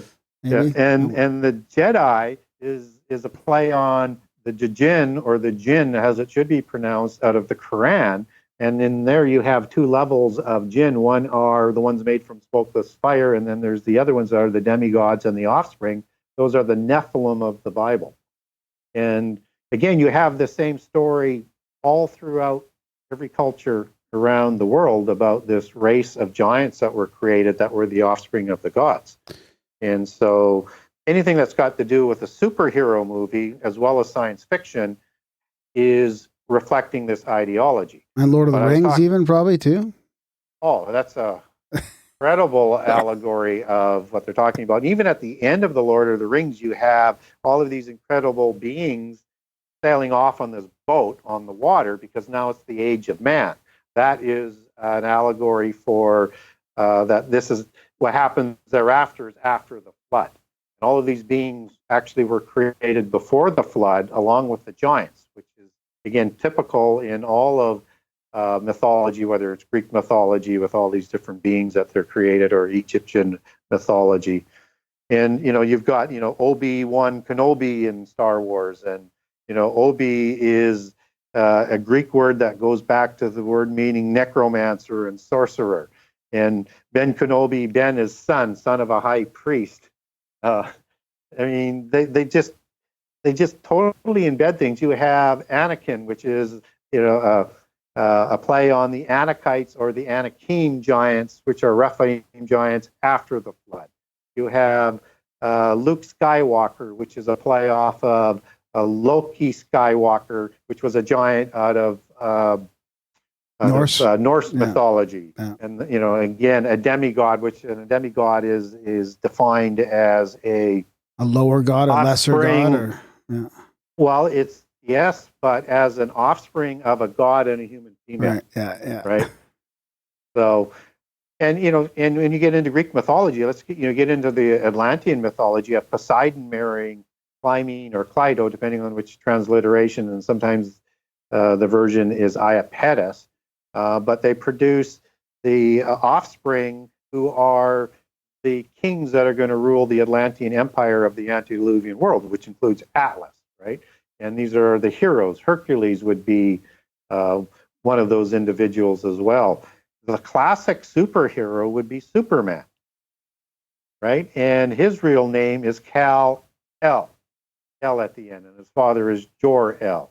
El is a Hebrew word for angel or a god, right? And El was also the head of the Canaanite pantheon, with Baal as a son. And he is a Superman, as a superhero. And hero is a word for giant that comes out of Greek mythology. And even in some of the modern translations of the Bible in Genesis 6:4, the King James Version would say the mighty ones and men of renown. But the let's say the NIV would say heroes of old. And so Hero was known to be, again, the offspring of the giants, just as Hercules is, is the son of Zeus, right? So this story permeates all of societies. And these are who these superheroes are based on. And even like Batman, who is kind of a different breed of a superhero, out of the Quiché Maya, that comes out of. And the demigods that are created from the gods like Quetzalcoatl and the plumed serpents or seraphim type of angels. You have a breed or a race that is created called the Zibelba. And the Zibelba also have sort of like a kin race that are bat type people as opposed to bird looking type of offspring. And there's one race that's called Camazotz. Camazotz. If you Google that, you're going to get this image that comes up, which looks like the modern Batman outfit. Yeah. Oh, I've seen that picture before. Yeah, with the ears and it's like the shoulder thing. Yeah, that's interesting. Yeah. So again, if your listeners want, I've got a document on that. I've got a document on a lot of the stuff that we have. That if they don't want to read the whole book, or if they just want something on, let's say, the Cross of Lorraine or something, I've got a document on that, or stuff that I talk about that may not be in the book as well. Yeah. So. Man, so I guess where to go from here? I've got so many questions in my head. How about some of the esoteric organizations as they talking about the contemporary secret societies like the OTO or the Theosophical Society? Like, are they intertwined at all with some of this? Oh, they're always. So the Theosophy or the Theosophical Society, which isn't as prominent as it used to be because New Age is an offshoot of the Theosophical Society, just as Ariosophy or the Reich Church or the Nazis was an offspring of Theosophy as well, a rogue offspring, but where they put Aryan ideology overlaid onto Theosophy. But Theosophy was created by, guess who? The Rosicrucians, who have the religion of Gnosticism and this global cosmology of reuniting all of the ancient religions around the world, because they all believe that it came from the same base religion. But they created Theosophy in preparation for Francis Bacon's New Atlantis. And Theosophy was the religion, and they wanted to change it from Gnosticism so that they wouldn't get as much heat from the Catholic Church. And it was designed to be a religion that would bridge science and religion for the end time. And incidentally, Francis Bacon, he wrote the book New Atlantis, and he is the inspirational founder for the Royal Society. And his painting to this day hangs with two other ones in the entrance to the Royal Society because he's the inspirational founder. And of course, he was a Rosicrucian. Yeah, that's interesting. So, and that would go with the OTO as well, and some of the more sort of like darker maybe organizations, or what people think are. Yeah, I mean, they depending on. I mean, there's so many of them, right? So they're sort of offshoots, but they would sort of report back in that same kind of hierarchy, and they're going to be controlled through the various secret societies, and depending on how powerful they are and how far of an outreach, where they'll intersect up that route that I talked about earlier. Yeah. So like the Jesuits, for example, have a very significant role, and they're going to report right into the Rosicrucians to the pureblood level. And so the Theosophy would do the same thing. So, Blavatsky, who creates Theosophy in the 1870s, she's from several Rosicrucian type orders that are based around the Egyptian religion model of the secret society. Yeah. So. Interesting. And that, I mean, some of that stuff goes all the way back to Hermes, right? I mean, oh, absolutely. Absolutely. And go ahead. Well, what people don't understand, and again, I cover a lot of time and territory in the book, but in the beginning of the world with humans, and then you'll have the creation of the giants into the 6th generation of that, according to biblical chronology. You have a world where you have the gods or the aliens or the fallen angels intersecting with humans. And you have a development of something called the seven sacred sciences. Yeah, it's good that we should know. Yeah, we should get into that sort of where it sort of splits off way back then. Yeah. Yeah, because it'll explain a lot. Yeah. And we would know that as the seven liberal sciences today that are taught in university that came about at the time of the Royal Society by the Freemasons and the Rosicrucians. And they called themselves the last of the sorcerers and the first of the scientists. I know a lot of seculars don't want to hear, but you need to know who's behind the curtain here. And so you have this seven sciences that are going to be developed from a source. And according to Freemasons, that goes back to Adam. And a fellow by the name of Albert Mackey, who wrote The History of Freemasonry in the 1800s, is one of the Masonic modern patriarchs that people sort of look to. Pike would be another one for an example. But Albert Mackey put in a book a law that was in the Polychronicon, which is the oral tradition of the Masons that go back into prehistory. Not all of it, but a lot of it for lower level Masonry. So you don't have all of it, you get some of it. And what they say is the knowledge that Adam was taught in Eden, in their case, they would say by the gods, not by the God of the Bible, but he's taught things like agrarian principles and everything around that so that he can run the Eden garden. So he needs to know about astronomy and everything farmers need to know about today. It's a complicated business. And so when Adam and Eve are ostracized from Eden, they have children, and Cain being the operative child here, who kills Abel, by the way. But Adam teaches all of this knowledge he learned in Eden to Cain, and Cain moves to a place called Nod, east of Eden, in the Mesopotamia or the Shinar or the Sumer region, and marries somebody instantaneously. And I know that's another rabbit hole to go down. We can come back to that if you want. And he builds a city. We don't know for who, but he builds a city. If you follow, standard Christian dogma, which, probably should be revisited. But he builds a city, and he starts using this knowledge that he learned from Adam. And then he has a son named Enoch, and he names the first city after Enoch. And there's two Enochs in the Bible. It's Enoch, son of Cain, and Enoch, son of Jared of the Seth line. So two Enochs. And the two genealogies look quite a bit the same as you would enunciate it. But he's the one who develops the knowledge as they're expanding and having more children and more generations, and separates this knowledge into the seven sacred sciences, as they call it in Masonry, which merges with the knowledge of the fallen angels in about the sixth generation, when the descendants of Cain and their daughters are going to be prepared and volunteer to cohabitate with fallen angels to create the giants and the demigods.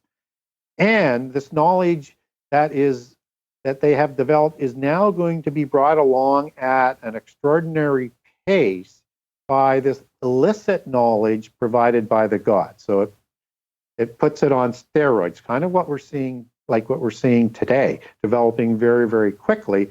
And to protect this knowledge that Enoch is developing, and then will be used to partner with the Nephilim to take over the antediluvian world before the flood, and which we'll do again right from Babel forward after the flood, he's going to develop two significant organizations. One being the mystical sun-worshipping religion, which dominates all of polytheism in prehistory, and the mystery schools or the secret societies that Freemasonry and Masonry takes their history back to. And they'll develop through the mystery schools this knowledge, which is the knowledge of Gnosticism or Gnosis or knowledge. So it's occult knowledge, which is why they're so focused on the pursuits of Thoth, and why they would create the Royal Society in 1660, again, to pursue the pursuits of Thoth, to develop the knowledge the way it was in the Golden Age, before the evil God of the Bible, as they would put it, destroyed the world to start again, because the giants had basically corrupted the whole world. When I say corrupted, I won't go into the Hebrew word for this audience, but it wasn't just the violence. It was corruption of all the animals, corruption of humans, the corruptions of the plant genomes, with technology and knowledge that we're only now starting to develop. So we can imagine what we're talking about by the corruption level.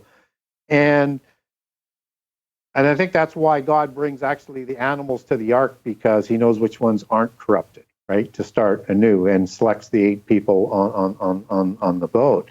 But this is the knowledge that is being developed that's going to develop all of these different species that we see, whether it's in Lord of the Rings or in Greek mythology, that now starts to make some sense if you start to connect the dots. And the Freemasons take that back to their creation before the flood. So they're interwed in this prehistory and the knowledge. And Enoch, son of Cain, not son of Jared, is one of the greatest patriarchs, just as Tubal-Cain is, who's of that same line that's written in the Bible, and Nama, who is thought to have married with giants to create more giants, and also a fallen angel. She's in other legends she's thought to have intermarried with. And you have Jubal, and Jubal is the one who developed the Masonic craft, which is the 5th science of geometry, and why you have the pyramids and the triangles as such a big part of their imagery. So that's where they take their history back. And so you have these 2 lines that have been created, which some people call the serpent seed in Genesis 3:15, that is going to be at odds with the offspring of Eve from that point on. And this is the whole sort of history that the whole world takes themselves back to. And if you look at what causes the flood, again, it's in all cultures all around the world.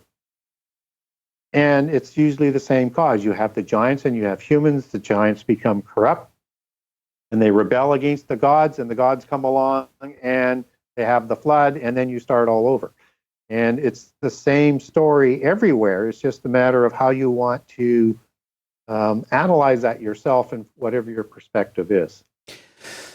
So Enoch, there's a correlation you make in the book about Enoch and Hermes and Thoth. Is it the 3? Is that, or who's the Hermes? third? The Trismegistus. Yeah, the 3 Hermes. Yeah. And so that's become kind of an archetypical type of figure, sort of melded in. But typically they break it down that there's 3 different Hermes, and that is connected to Enoch, son of Cain. Right. So, and it would be the one before the flood that would be called Enoch, but he's called like Idris and Edris and a whole bunch of other names all around. Tout would be another one. Mercury would be another one as the equivalent to Enoch in other cultures. And usually an intermediary between gods, and is actually raised to be a god level in most of the mythologies. And as 3rd Enoch talks about with Metatron, which he changes his name to, which is apparently the name of this individual that is feeding information to scientists and stuff today in terms of AI and quantum mechanics. The name Metatron will come up. So if you Google Metatron, you'll probably get some information on that. And so Metatron's cube. Pardon me? Metatron's cube. Yep, exactly. And so you have the Thoth, which is the god of knowledge in the Egyptian pantheon that you're talking about. And so it's thought that there was a god that introduced the knowledge, and that would be like Azazel, which would be the main one out of the book of Enoch, and Thoth in the Egyptian pantheon. I won't go through all the different names, and then you had a demigod, which Enoch would be. And in the polytheist version, Cain would be one of the sons of another race of giants. Right. That Cain that Adam and Eve acquired him from the gods, but that's another rabbit hole. And they would have been part of the Sumerian kings list of the gods before the flood. They've got names that sort of that they link that up in that, as you go through the Sumerians kings list. So you have kind of lost my train of thought there in terms of. Well, I was just mainly interested in how Hermes connected with Enoch. Right, really, back to Hermes. So the second one would be Enoch or Hermes before the flood. Yeah. Known by a bunch of different names. And then after the flood, you have Hermes that shows up after the flood and is the one that is what most of the secret societies, Gnostics would trace their modern Hermes back to. And he's the one who finds this ancient knowledge that is buried under the pyramids, because he finds the two pillars of Lamech from the Cain line, or the pillars of Enoch, depending on which version you're looking at on that. And the knowledge that Enoch had learned was produced into 36,525 books stacked on 9 vaults, buried under the pyramid. These two pillars give directions to where to find it. He brings that back to Babel and to Nimrod, and they start building Babel City and Babel Tower.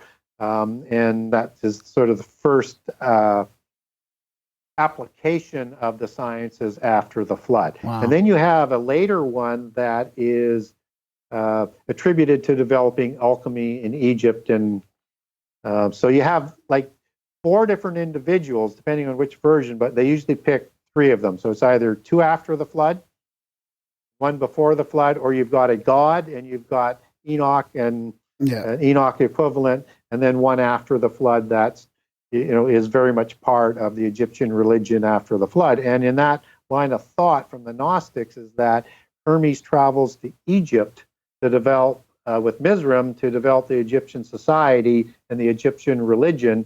And Nimrod stays in Shinar, which is Sumer, and develops the Mesopotamian religion, or the Magi's, as you might recognize them of in terms of the priesthood.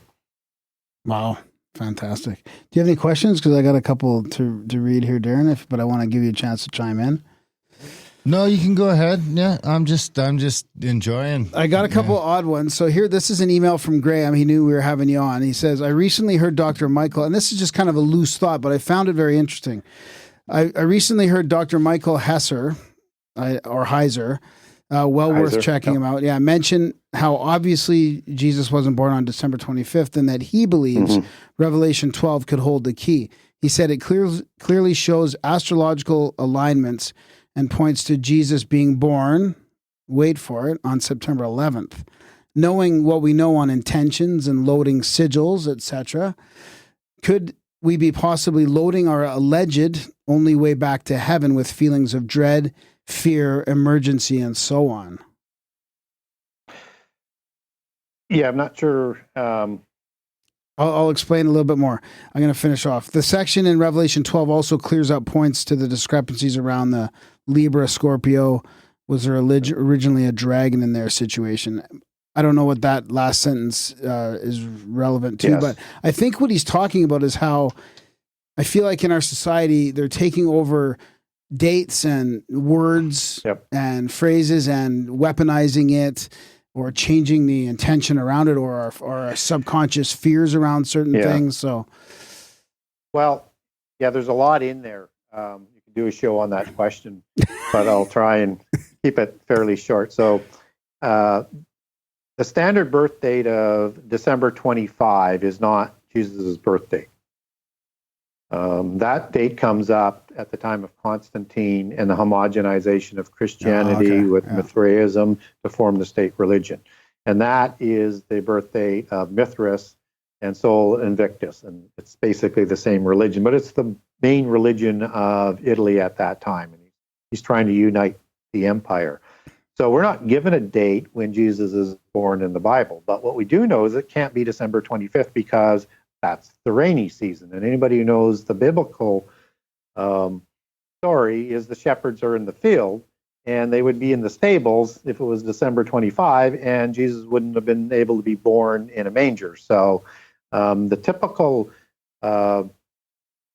conclusion then, and Heiser is of the same understanding as I am on this, as I recall, is that September to early October would place the birth date.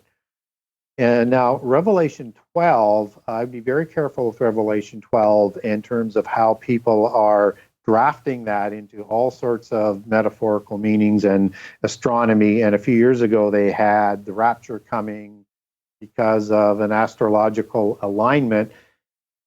From a Christian perspective, astrology isn't going to be where the signs come from. So I would want to be very, very careful of that because that is part of the occult science. Okay. So now it's not that I don't recognize that other religions utilize it, and a lot of people believe in it. Yeah. But for Christian, we don't want to get getting caught into that. Okay. Revelation 12 does have an allegory in there in terms of when Jesus is born and the Satan is going to attack the offspring of the 12 tribes and everything like that.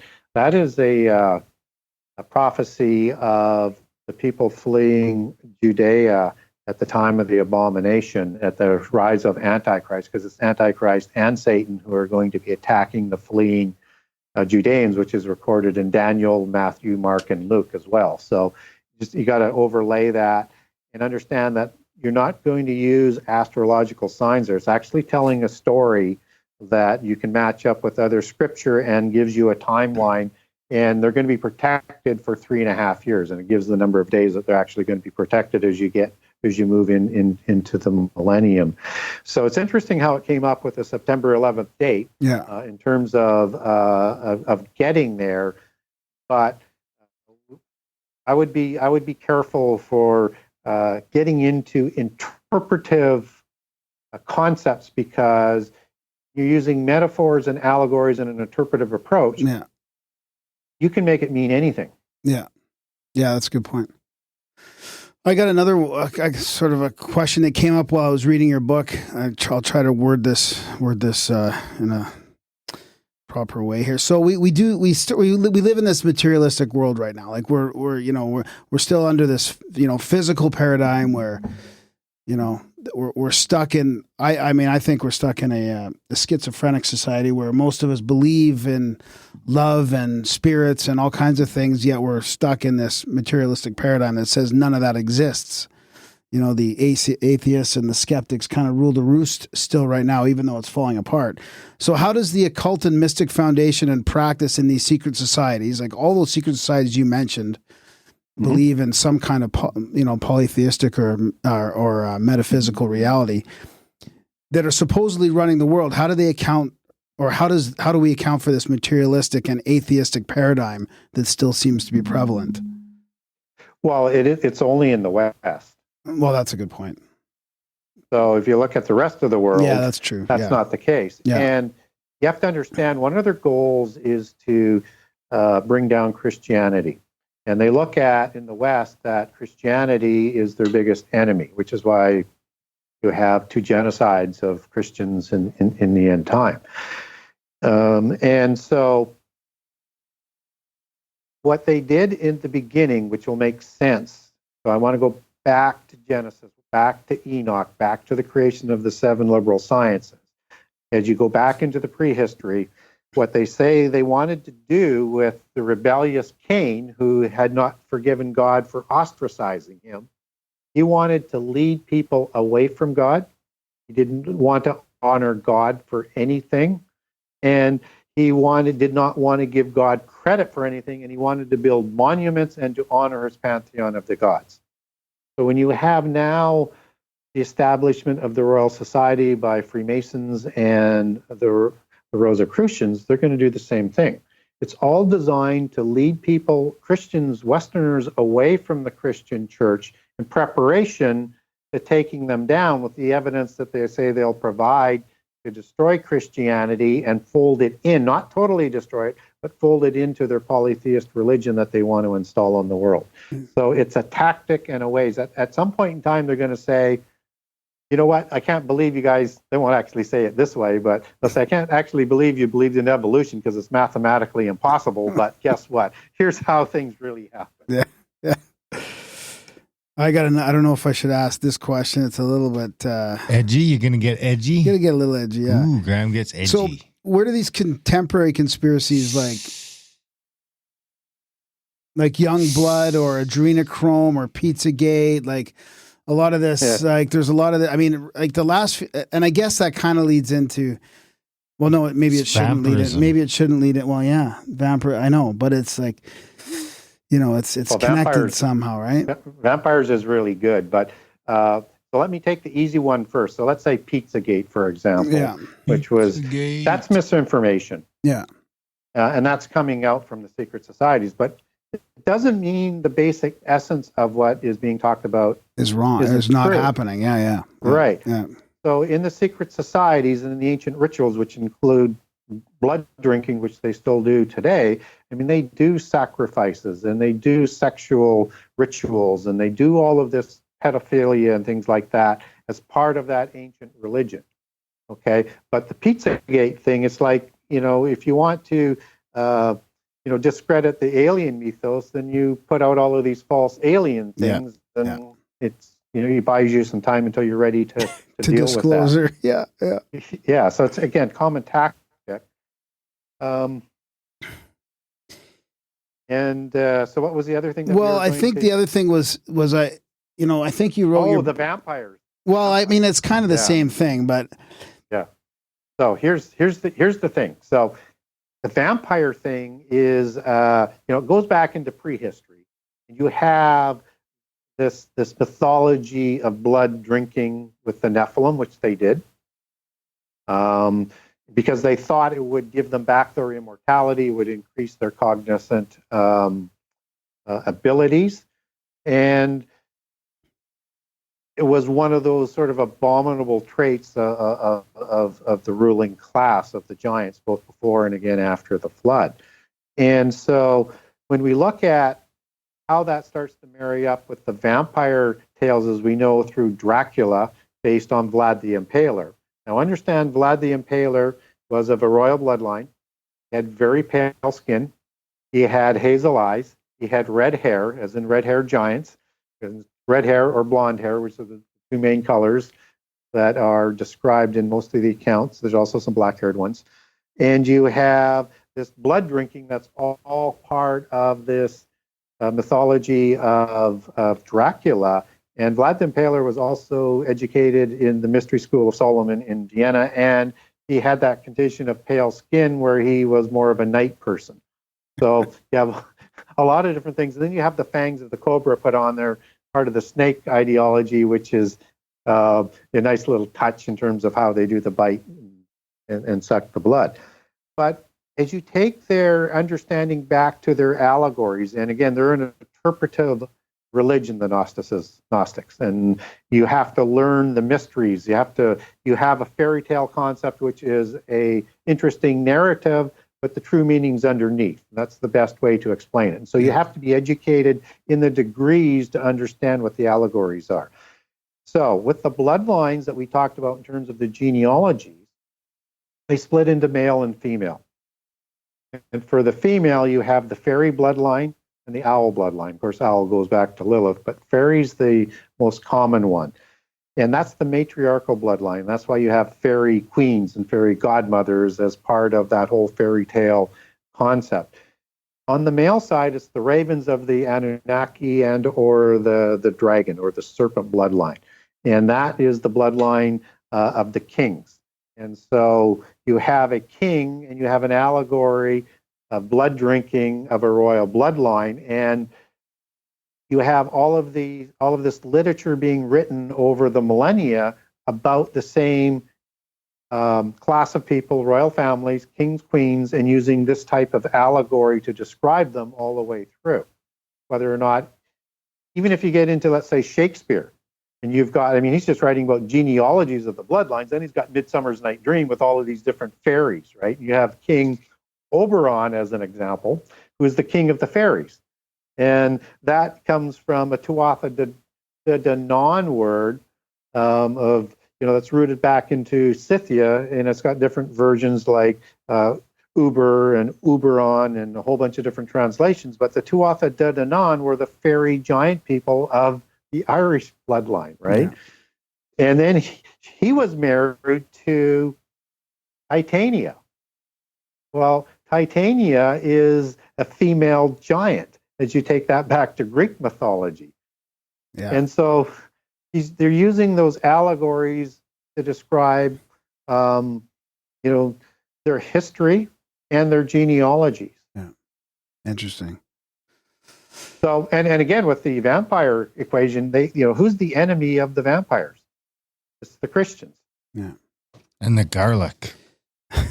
Yeah, the garlic's always an interesting twist. And another thing is there's two ways to kill a vampire in the vampire tales. One's a stake through the heart, but the other one is you take the head. Well, what's You may not be familiar with that. I was going to say, what's the typical way you would want to kill a giant of old? You want to take the head, just as David took Goliath's head. Right. That's the only way that you could keep them killed. Or I don't know if you're familiar with that Highlander series. Yeah. It comes out of sort of the fairy mythology. Yeah. They have to take the head, and there can only be one. Yeah. And that's kind of the power struggle that the bloodlines have going on. And at the end, there's going to be one ruler. That's the Antichrist ruler. Now, they don't drink the blood in the Highlander series, but they accept the energy of that individual, which is symbolic of what drinking the blood does. Yeah. Vampirism. Yeah. What about the Brotherhood of the Serpent? That's an older secret society, isn't it? Can you just sort of summarize that one quickly before I got last couple of questions for you? Yeah, it's the Brotherhood of the Serpent is again, it's a Rosicrucian society. That's just another order that reports in. So, I mean, don't get caught up on it's an interesting name, the Brotherhood of the Serpent. But it's the allegory that you need to be focused on, and it's that serpent ideology. So I probably never explained at the beginning of the show when I talked about the angels and what they look like. So the angels who, in the Bible, who create these giants, they were snake-like looking angels, and that's called a seraphim angel. If you take seraphim back to Hebrew, that's the word seraph, the I am is the male plural. They were fiery angels with the serpent faces, and were part of the watchers that the book of Enoch talk about. So the offspring look just like them. Now, if you want to take that to other cultures to take that knowledge worldwide, if you look at Quetzalcoatl that we talked about, or any of his type of angels that all have the similar look, they're called a plumed or a feathered serpent. Well, you put feathers on and wings on an angel with a serpent's face, and you have a dragon or a plumed serpent. A dragon with wings, or a serpent with wings, is a dragon. And so you move into, let's say, subcontinent of India with the Nagas, who also produce a priest class and a warrior ruling class of Naga people. And that's the Sanskrit word for cobra, right? And they were serpent angels as well that were producing this offspring. And again, you move into Chinese mythology, and they created the Myosi, and that's the dragon creator gods. And again, dragon serpent, that's the seraphim angel. So when you look at how that look is passed on, and why you have, and you connect that as to why you have all the serpent mythology around the world with kings and queens and called serpents, and with the gods, it now starts to make some sense. Now, there are other gods that looked differently, like lion gods and raven type gods, but you might be interested to know that there are different kinds of Nephilim that looked just like their offspring, like the lion men or the lion warriors out of Sumeria, the lion men of Moab out of the Bible. You have the Tengu that's out of Southeast Asia, and they're this bird-looking warrior and priest class, again, coming from the Anunnaki kind of angel god. And you also have the dog mythos, which also connects itself back to gods in prehistory, whether it's Anubis as a jackal god, and on and on and on. So you have a common prehistory of that with different kinds of looking giants in prehistory, but the most common one was the ruling class of the serpents, and the other ones were more warrior class. Interesting.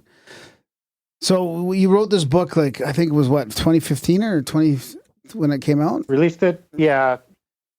Was in late December of 2015. Yeah, so it's been a few years. Like, it always interests me on like, especially after a huge one like this. And well, I mean, first of all, I know you can't and shouldn't try and predict the Antichrist, but I mean, even after, like, what are your thoughts after this releasing, and then 4 years later, there's so much going on in the world. Can you relate what's going on with maybe the Antichrist or any kind of end times stuff? Contemporarily. Would you care to hazard a guess as to who the Antichrist is on the show? No. Well, there's going to be a lot of candidates. So, and in prophecy, we're told there's more than one Antichrist. And the other thing to keep in mind as I preface this is that the true Antichrist has to say Antichrist came before him, so there has to be one before him as a minimum, that he can come in like Jesus does at Armageddon and fully produce his credentials.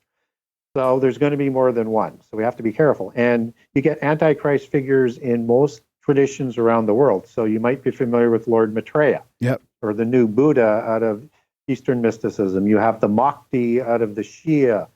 And you have, even in the West, you have, and they will say in their writings that they keep 3 Antichrist figures ready to go all of the time. So they're always ready.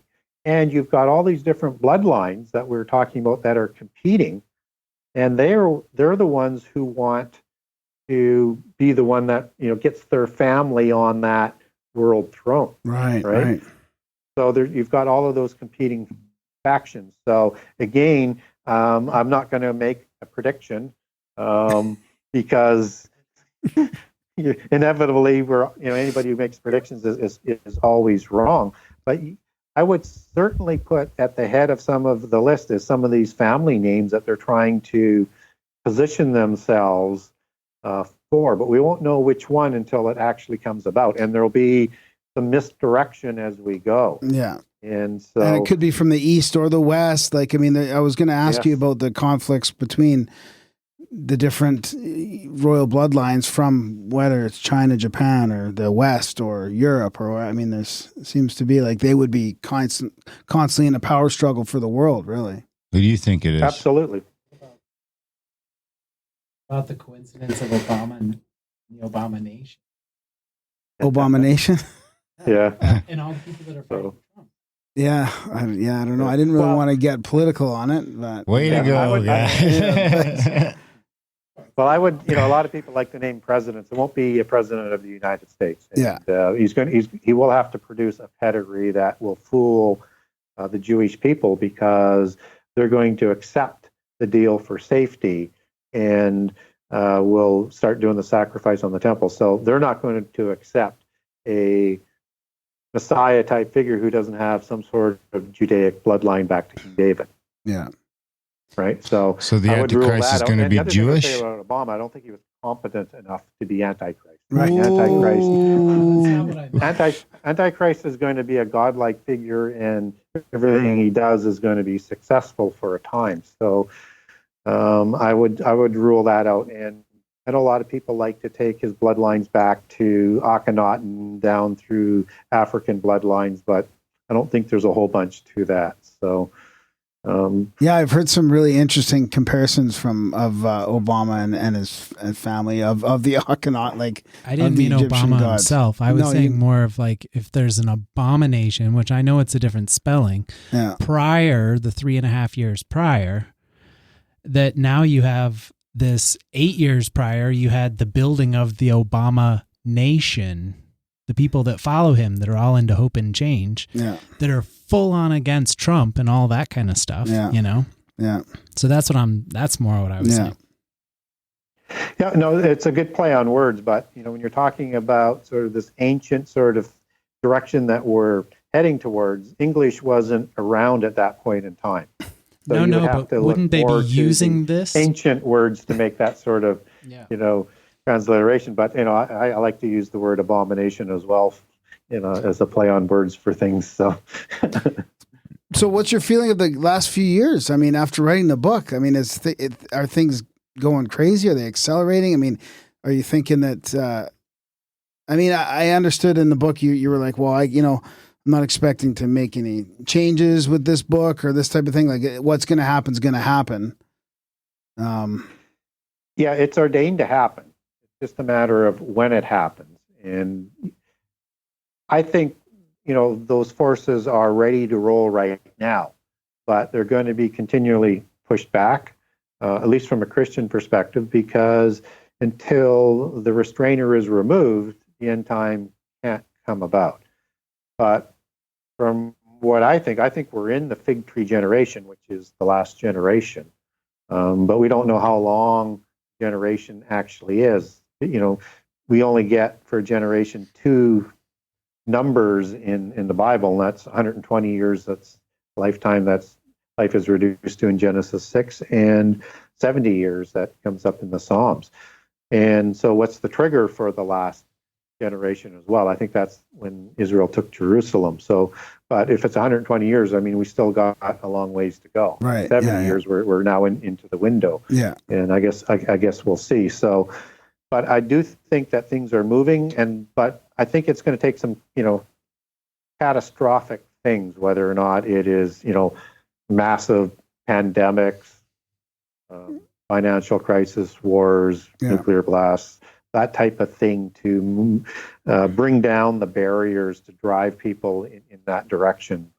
So if that were to happen, things could happen fairly quickly, but I still think there's more building blocks yet to be built. And we keep moving more towards that, even though there's some pushback like with Brexit or perhaps with Trump. But Trump's actually moving forward some of the globalization as well with setting up Jerusalem as the capital of Israel is one of the key sort of ingredients for the end times. So, but there's definitely Trump's the Antichrist. Pushback. No, he's saying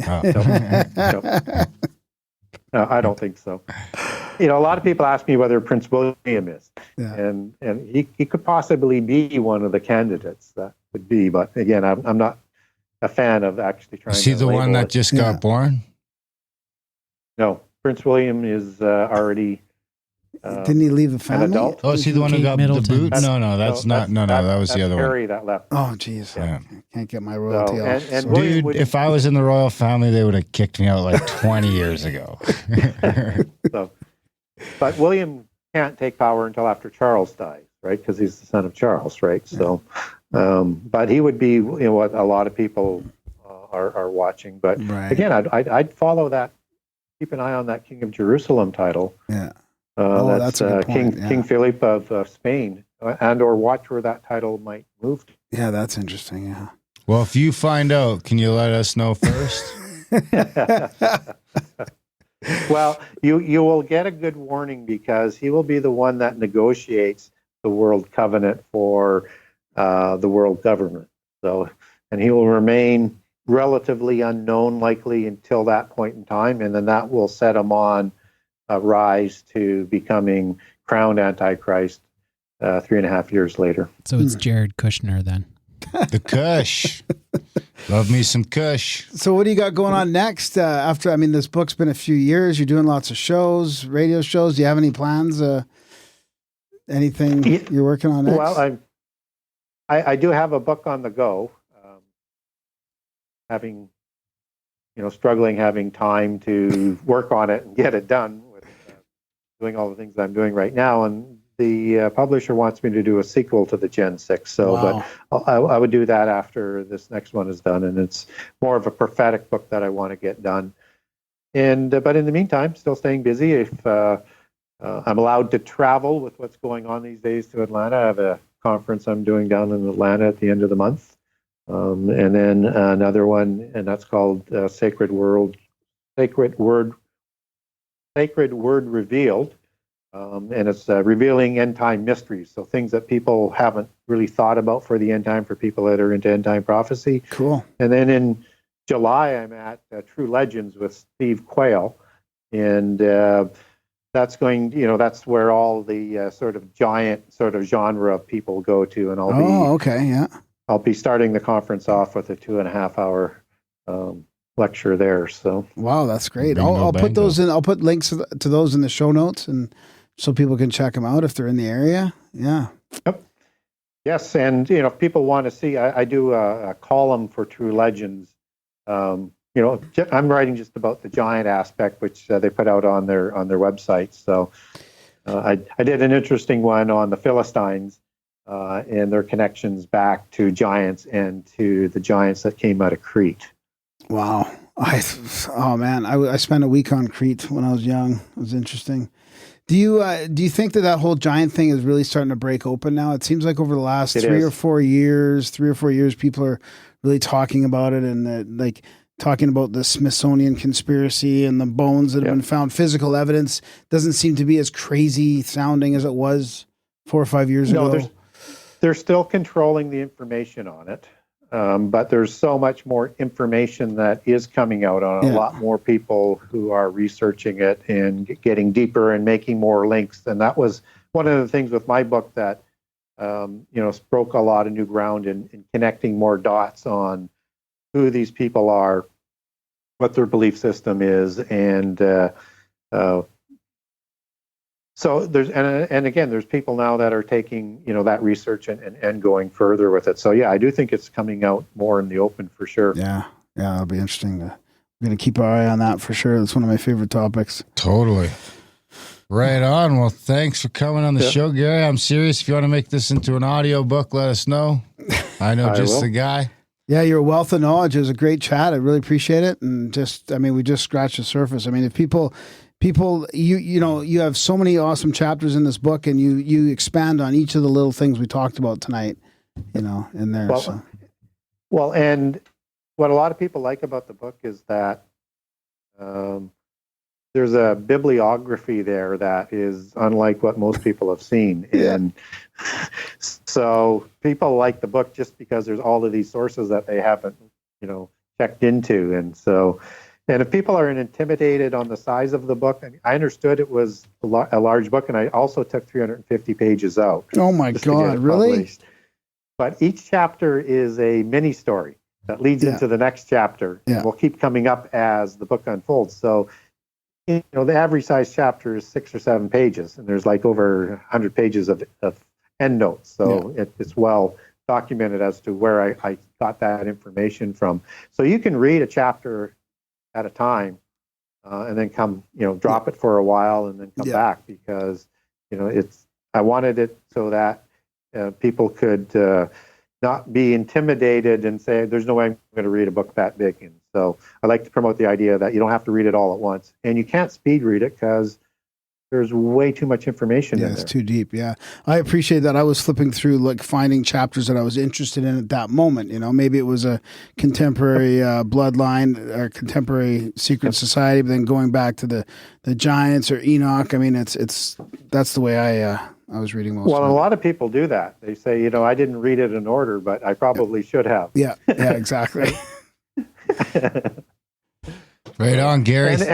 And if people want to get a hold of me, they want some information on some of the things that we talked about today, and I give out documents fairly. So there's a email on my website. That's the Genesis6conspiracy.com with the number 6, Genesis6conspiracy.com. Also on there, I have a generous excerpt of all 98 chapters, so somebody can get a good feel for the book and find out whether or not it's for them or not. And that's a good idea. Get a signed copy there, or link over to barnesandnoble.com, amazon.ca, amazon.com, or over to the Kindle version. And if people want to follow me on Facebook, and I put out a interesting commentary about every week and a half or so on these kind of subjects, you can follow me under Facebook under Gary Wayne, or Twitter at GaryWayne63, at GaryWayne63. Awesome. Will the next one be the Genesis 7 conspiracy? No, I think what I will do is I'll connect things in that I just didn't, put into this book. One of the things I didn't do is spend a lot of time on the Jesuits, because I give you the whole base for how they start up, but I don't really get into it, and I probably spend more time on that. I might do another book just on the giant wars that we have documentation on that happened during the time of the conquest, because people have no understanding how many giants were around during that and who and how they fought. That was when I talked about that article on the Philistines. That came out of a 14-part document that I have on the wars of the giants. I would put things like that in there. I'd probably spend some time on the giants in North America in terms of the red-headed giants and the elongated skulls, and things like that I didn't get into this book. So I have to find a way to stitch it together. Yeah. When do you think that would happen? Oh, be a while. Yeah. A couple years kind of thing, or a couple years? Yeah. All right. Well, we'll look forward to that for sure. Look forward to that, Gary. Thanks. We got nothing but positive comments out of the chat, so you blew them away, sir. Yeah, thank you so much. Terrific. Well, we might have you on again. I mean, honestly, this was. So if you do, and if the audience wanted to ask questions in the chat, I mean, I do shows that are just I answer questions. Yeah, totally. Yeah, we appreciate that. Yeah. I had too many. I was greedy tonight. I had too many of my Greedy own. Graham Dunlop. Yeah, that's what we say around here. Greedy Graham. We're just kidding. Right We on. love him. Thanks, Right Freddie. on, Gary. Thanks for Thank coming you. on the show. Come back anytime. I will. Okay. See ya. Bye-bye. I'm more interested in what you guys thought of that. That was our chat with Gary Wayne. D. Ron. Well, I think it's safe to say Gary's not the Antichrist. What a wonderful man. Yeah, unbelievable, eh? Yeah. You know what I appreciate about it? It was very like Bill, one of our friends in Bill in the chats was saying how, you know, it's obviously got a Christian bend to it. But it's not a dogmatic Christian bend, right? It's not like he's telling you. He just lays it all out there, like he says, right? All the dates and all the names and all the connections and all that. But it's not like he's pushing Christianity on you or anything like that. Yeah, totally. I mean, it definitely talks about the spurious. Like, there's definitely a bend of, there's the Jesus bloodline and then the spurious bloodline of all the secret societies and all that, which we didn't really get into too much of that split, but it's interesting. That was a great chat. I wasn't sure what to take about it with what you were some of the stuff you're telling me going into it. I was expecting maybe to be a little more religious, but I thought it was fantastic. Yeah. Like It I was a said, good, very like, non-dogmatic. It was Who's like who just- of the Illuminati? Yeah, sort of, that's. I mean, I hope you guys appreciated that. I don't know if we should like, get him and Charlie Robinson on at the same time. I mean, yeah. I mean, the knowledge, like how people can just spout all that knowledge is It's incredible. amazing to me. Yeah, It's totally. incredible. Well, they're not on they don't got the wheat brain. Yeah, that's part of it. Yeah, guaranteed. It's Brain part of fog. it. The brain fog, the wheat brain fog. Yeah. And Anyway, he's just glowing too, you know? He's Yeah. glowing with it. It's, he's popping. Yeah. I think you should do the audiobook, buddy. Then you'll have that shit locked in. No, there's no way. It's impossible. No way. Impossible. I just told him only you'd do like it. 6-page chapters. I just told him you'd do it. I'm telling you. If you even browse, I'm not just the browse narrator. it. Just I'm not read a the narrator. chapter. All right. Read the chapters. I can't. That's read the copyright chapter. infringement. Read the chapter. Yeah, but Why he was said Israel reared in Egypt into a nation of a quest? Right away. See what I'm talking about? I was just messing with you. No, Well, you he weren't. said he got a few quotes and he was just blown away by how expensive it was. So. Yeah. We could do it for $1,000 or less. That might be a good royalty one. Anyway, big thanks to Gary for coming on the show. Big thanks to all you guys for listening. Big thanks to Michael for joining us.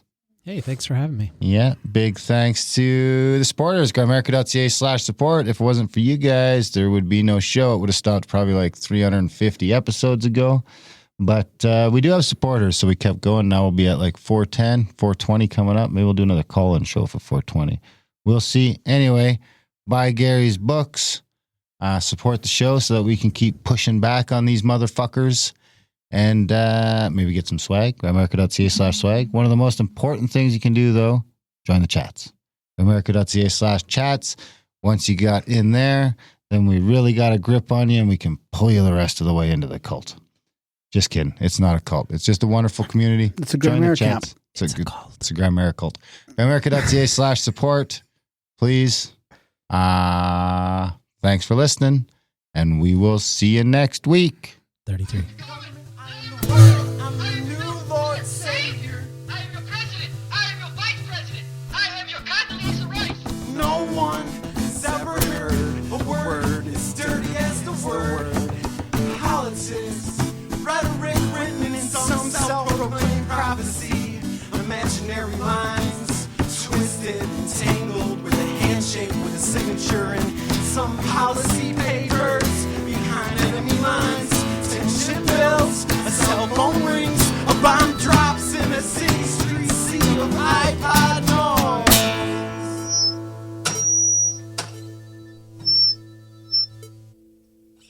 Don't get comfortable, free thinkers.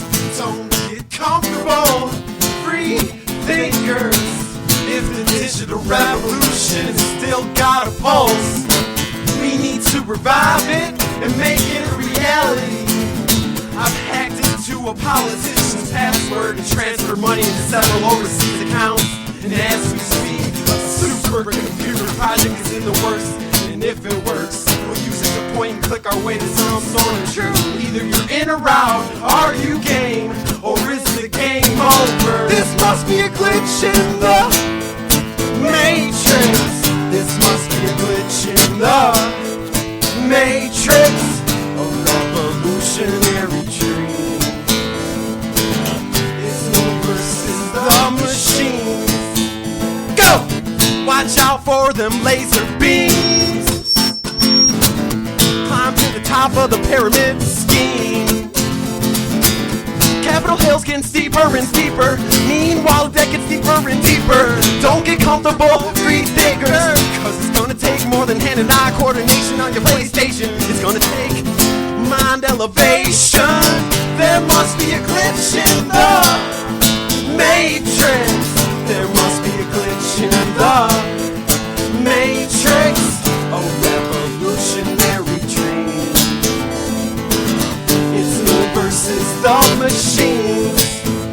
Go!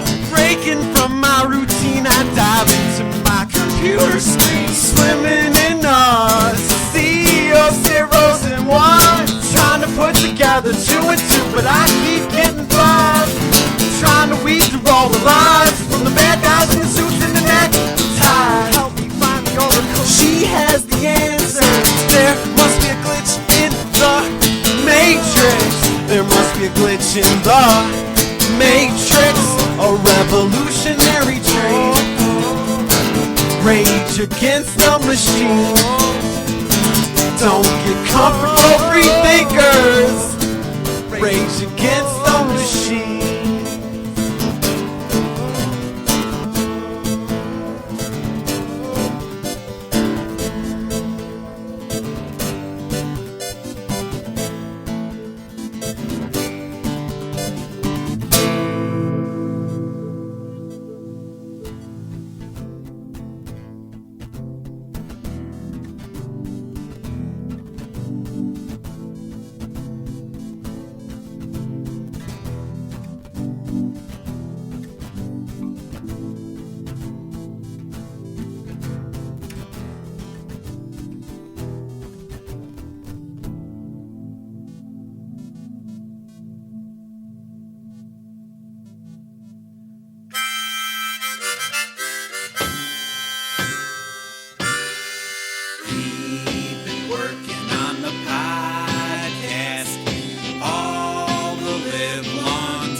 Grimerica.ca/support. Grimerica.ca/support. Oh, fee, fi, fiddly-I-O. And tell them Felix sent you there.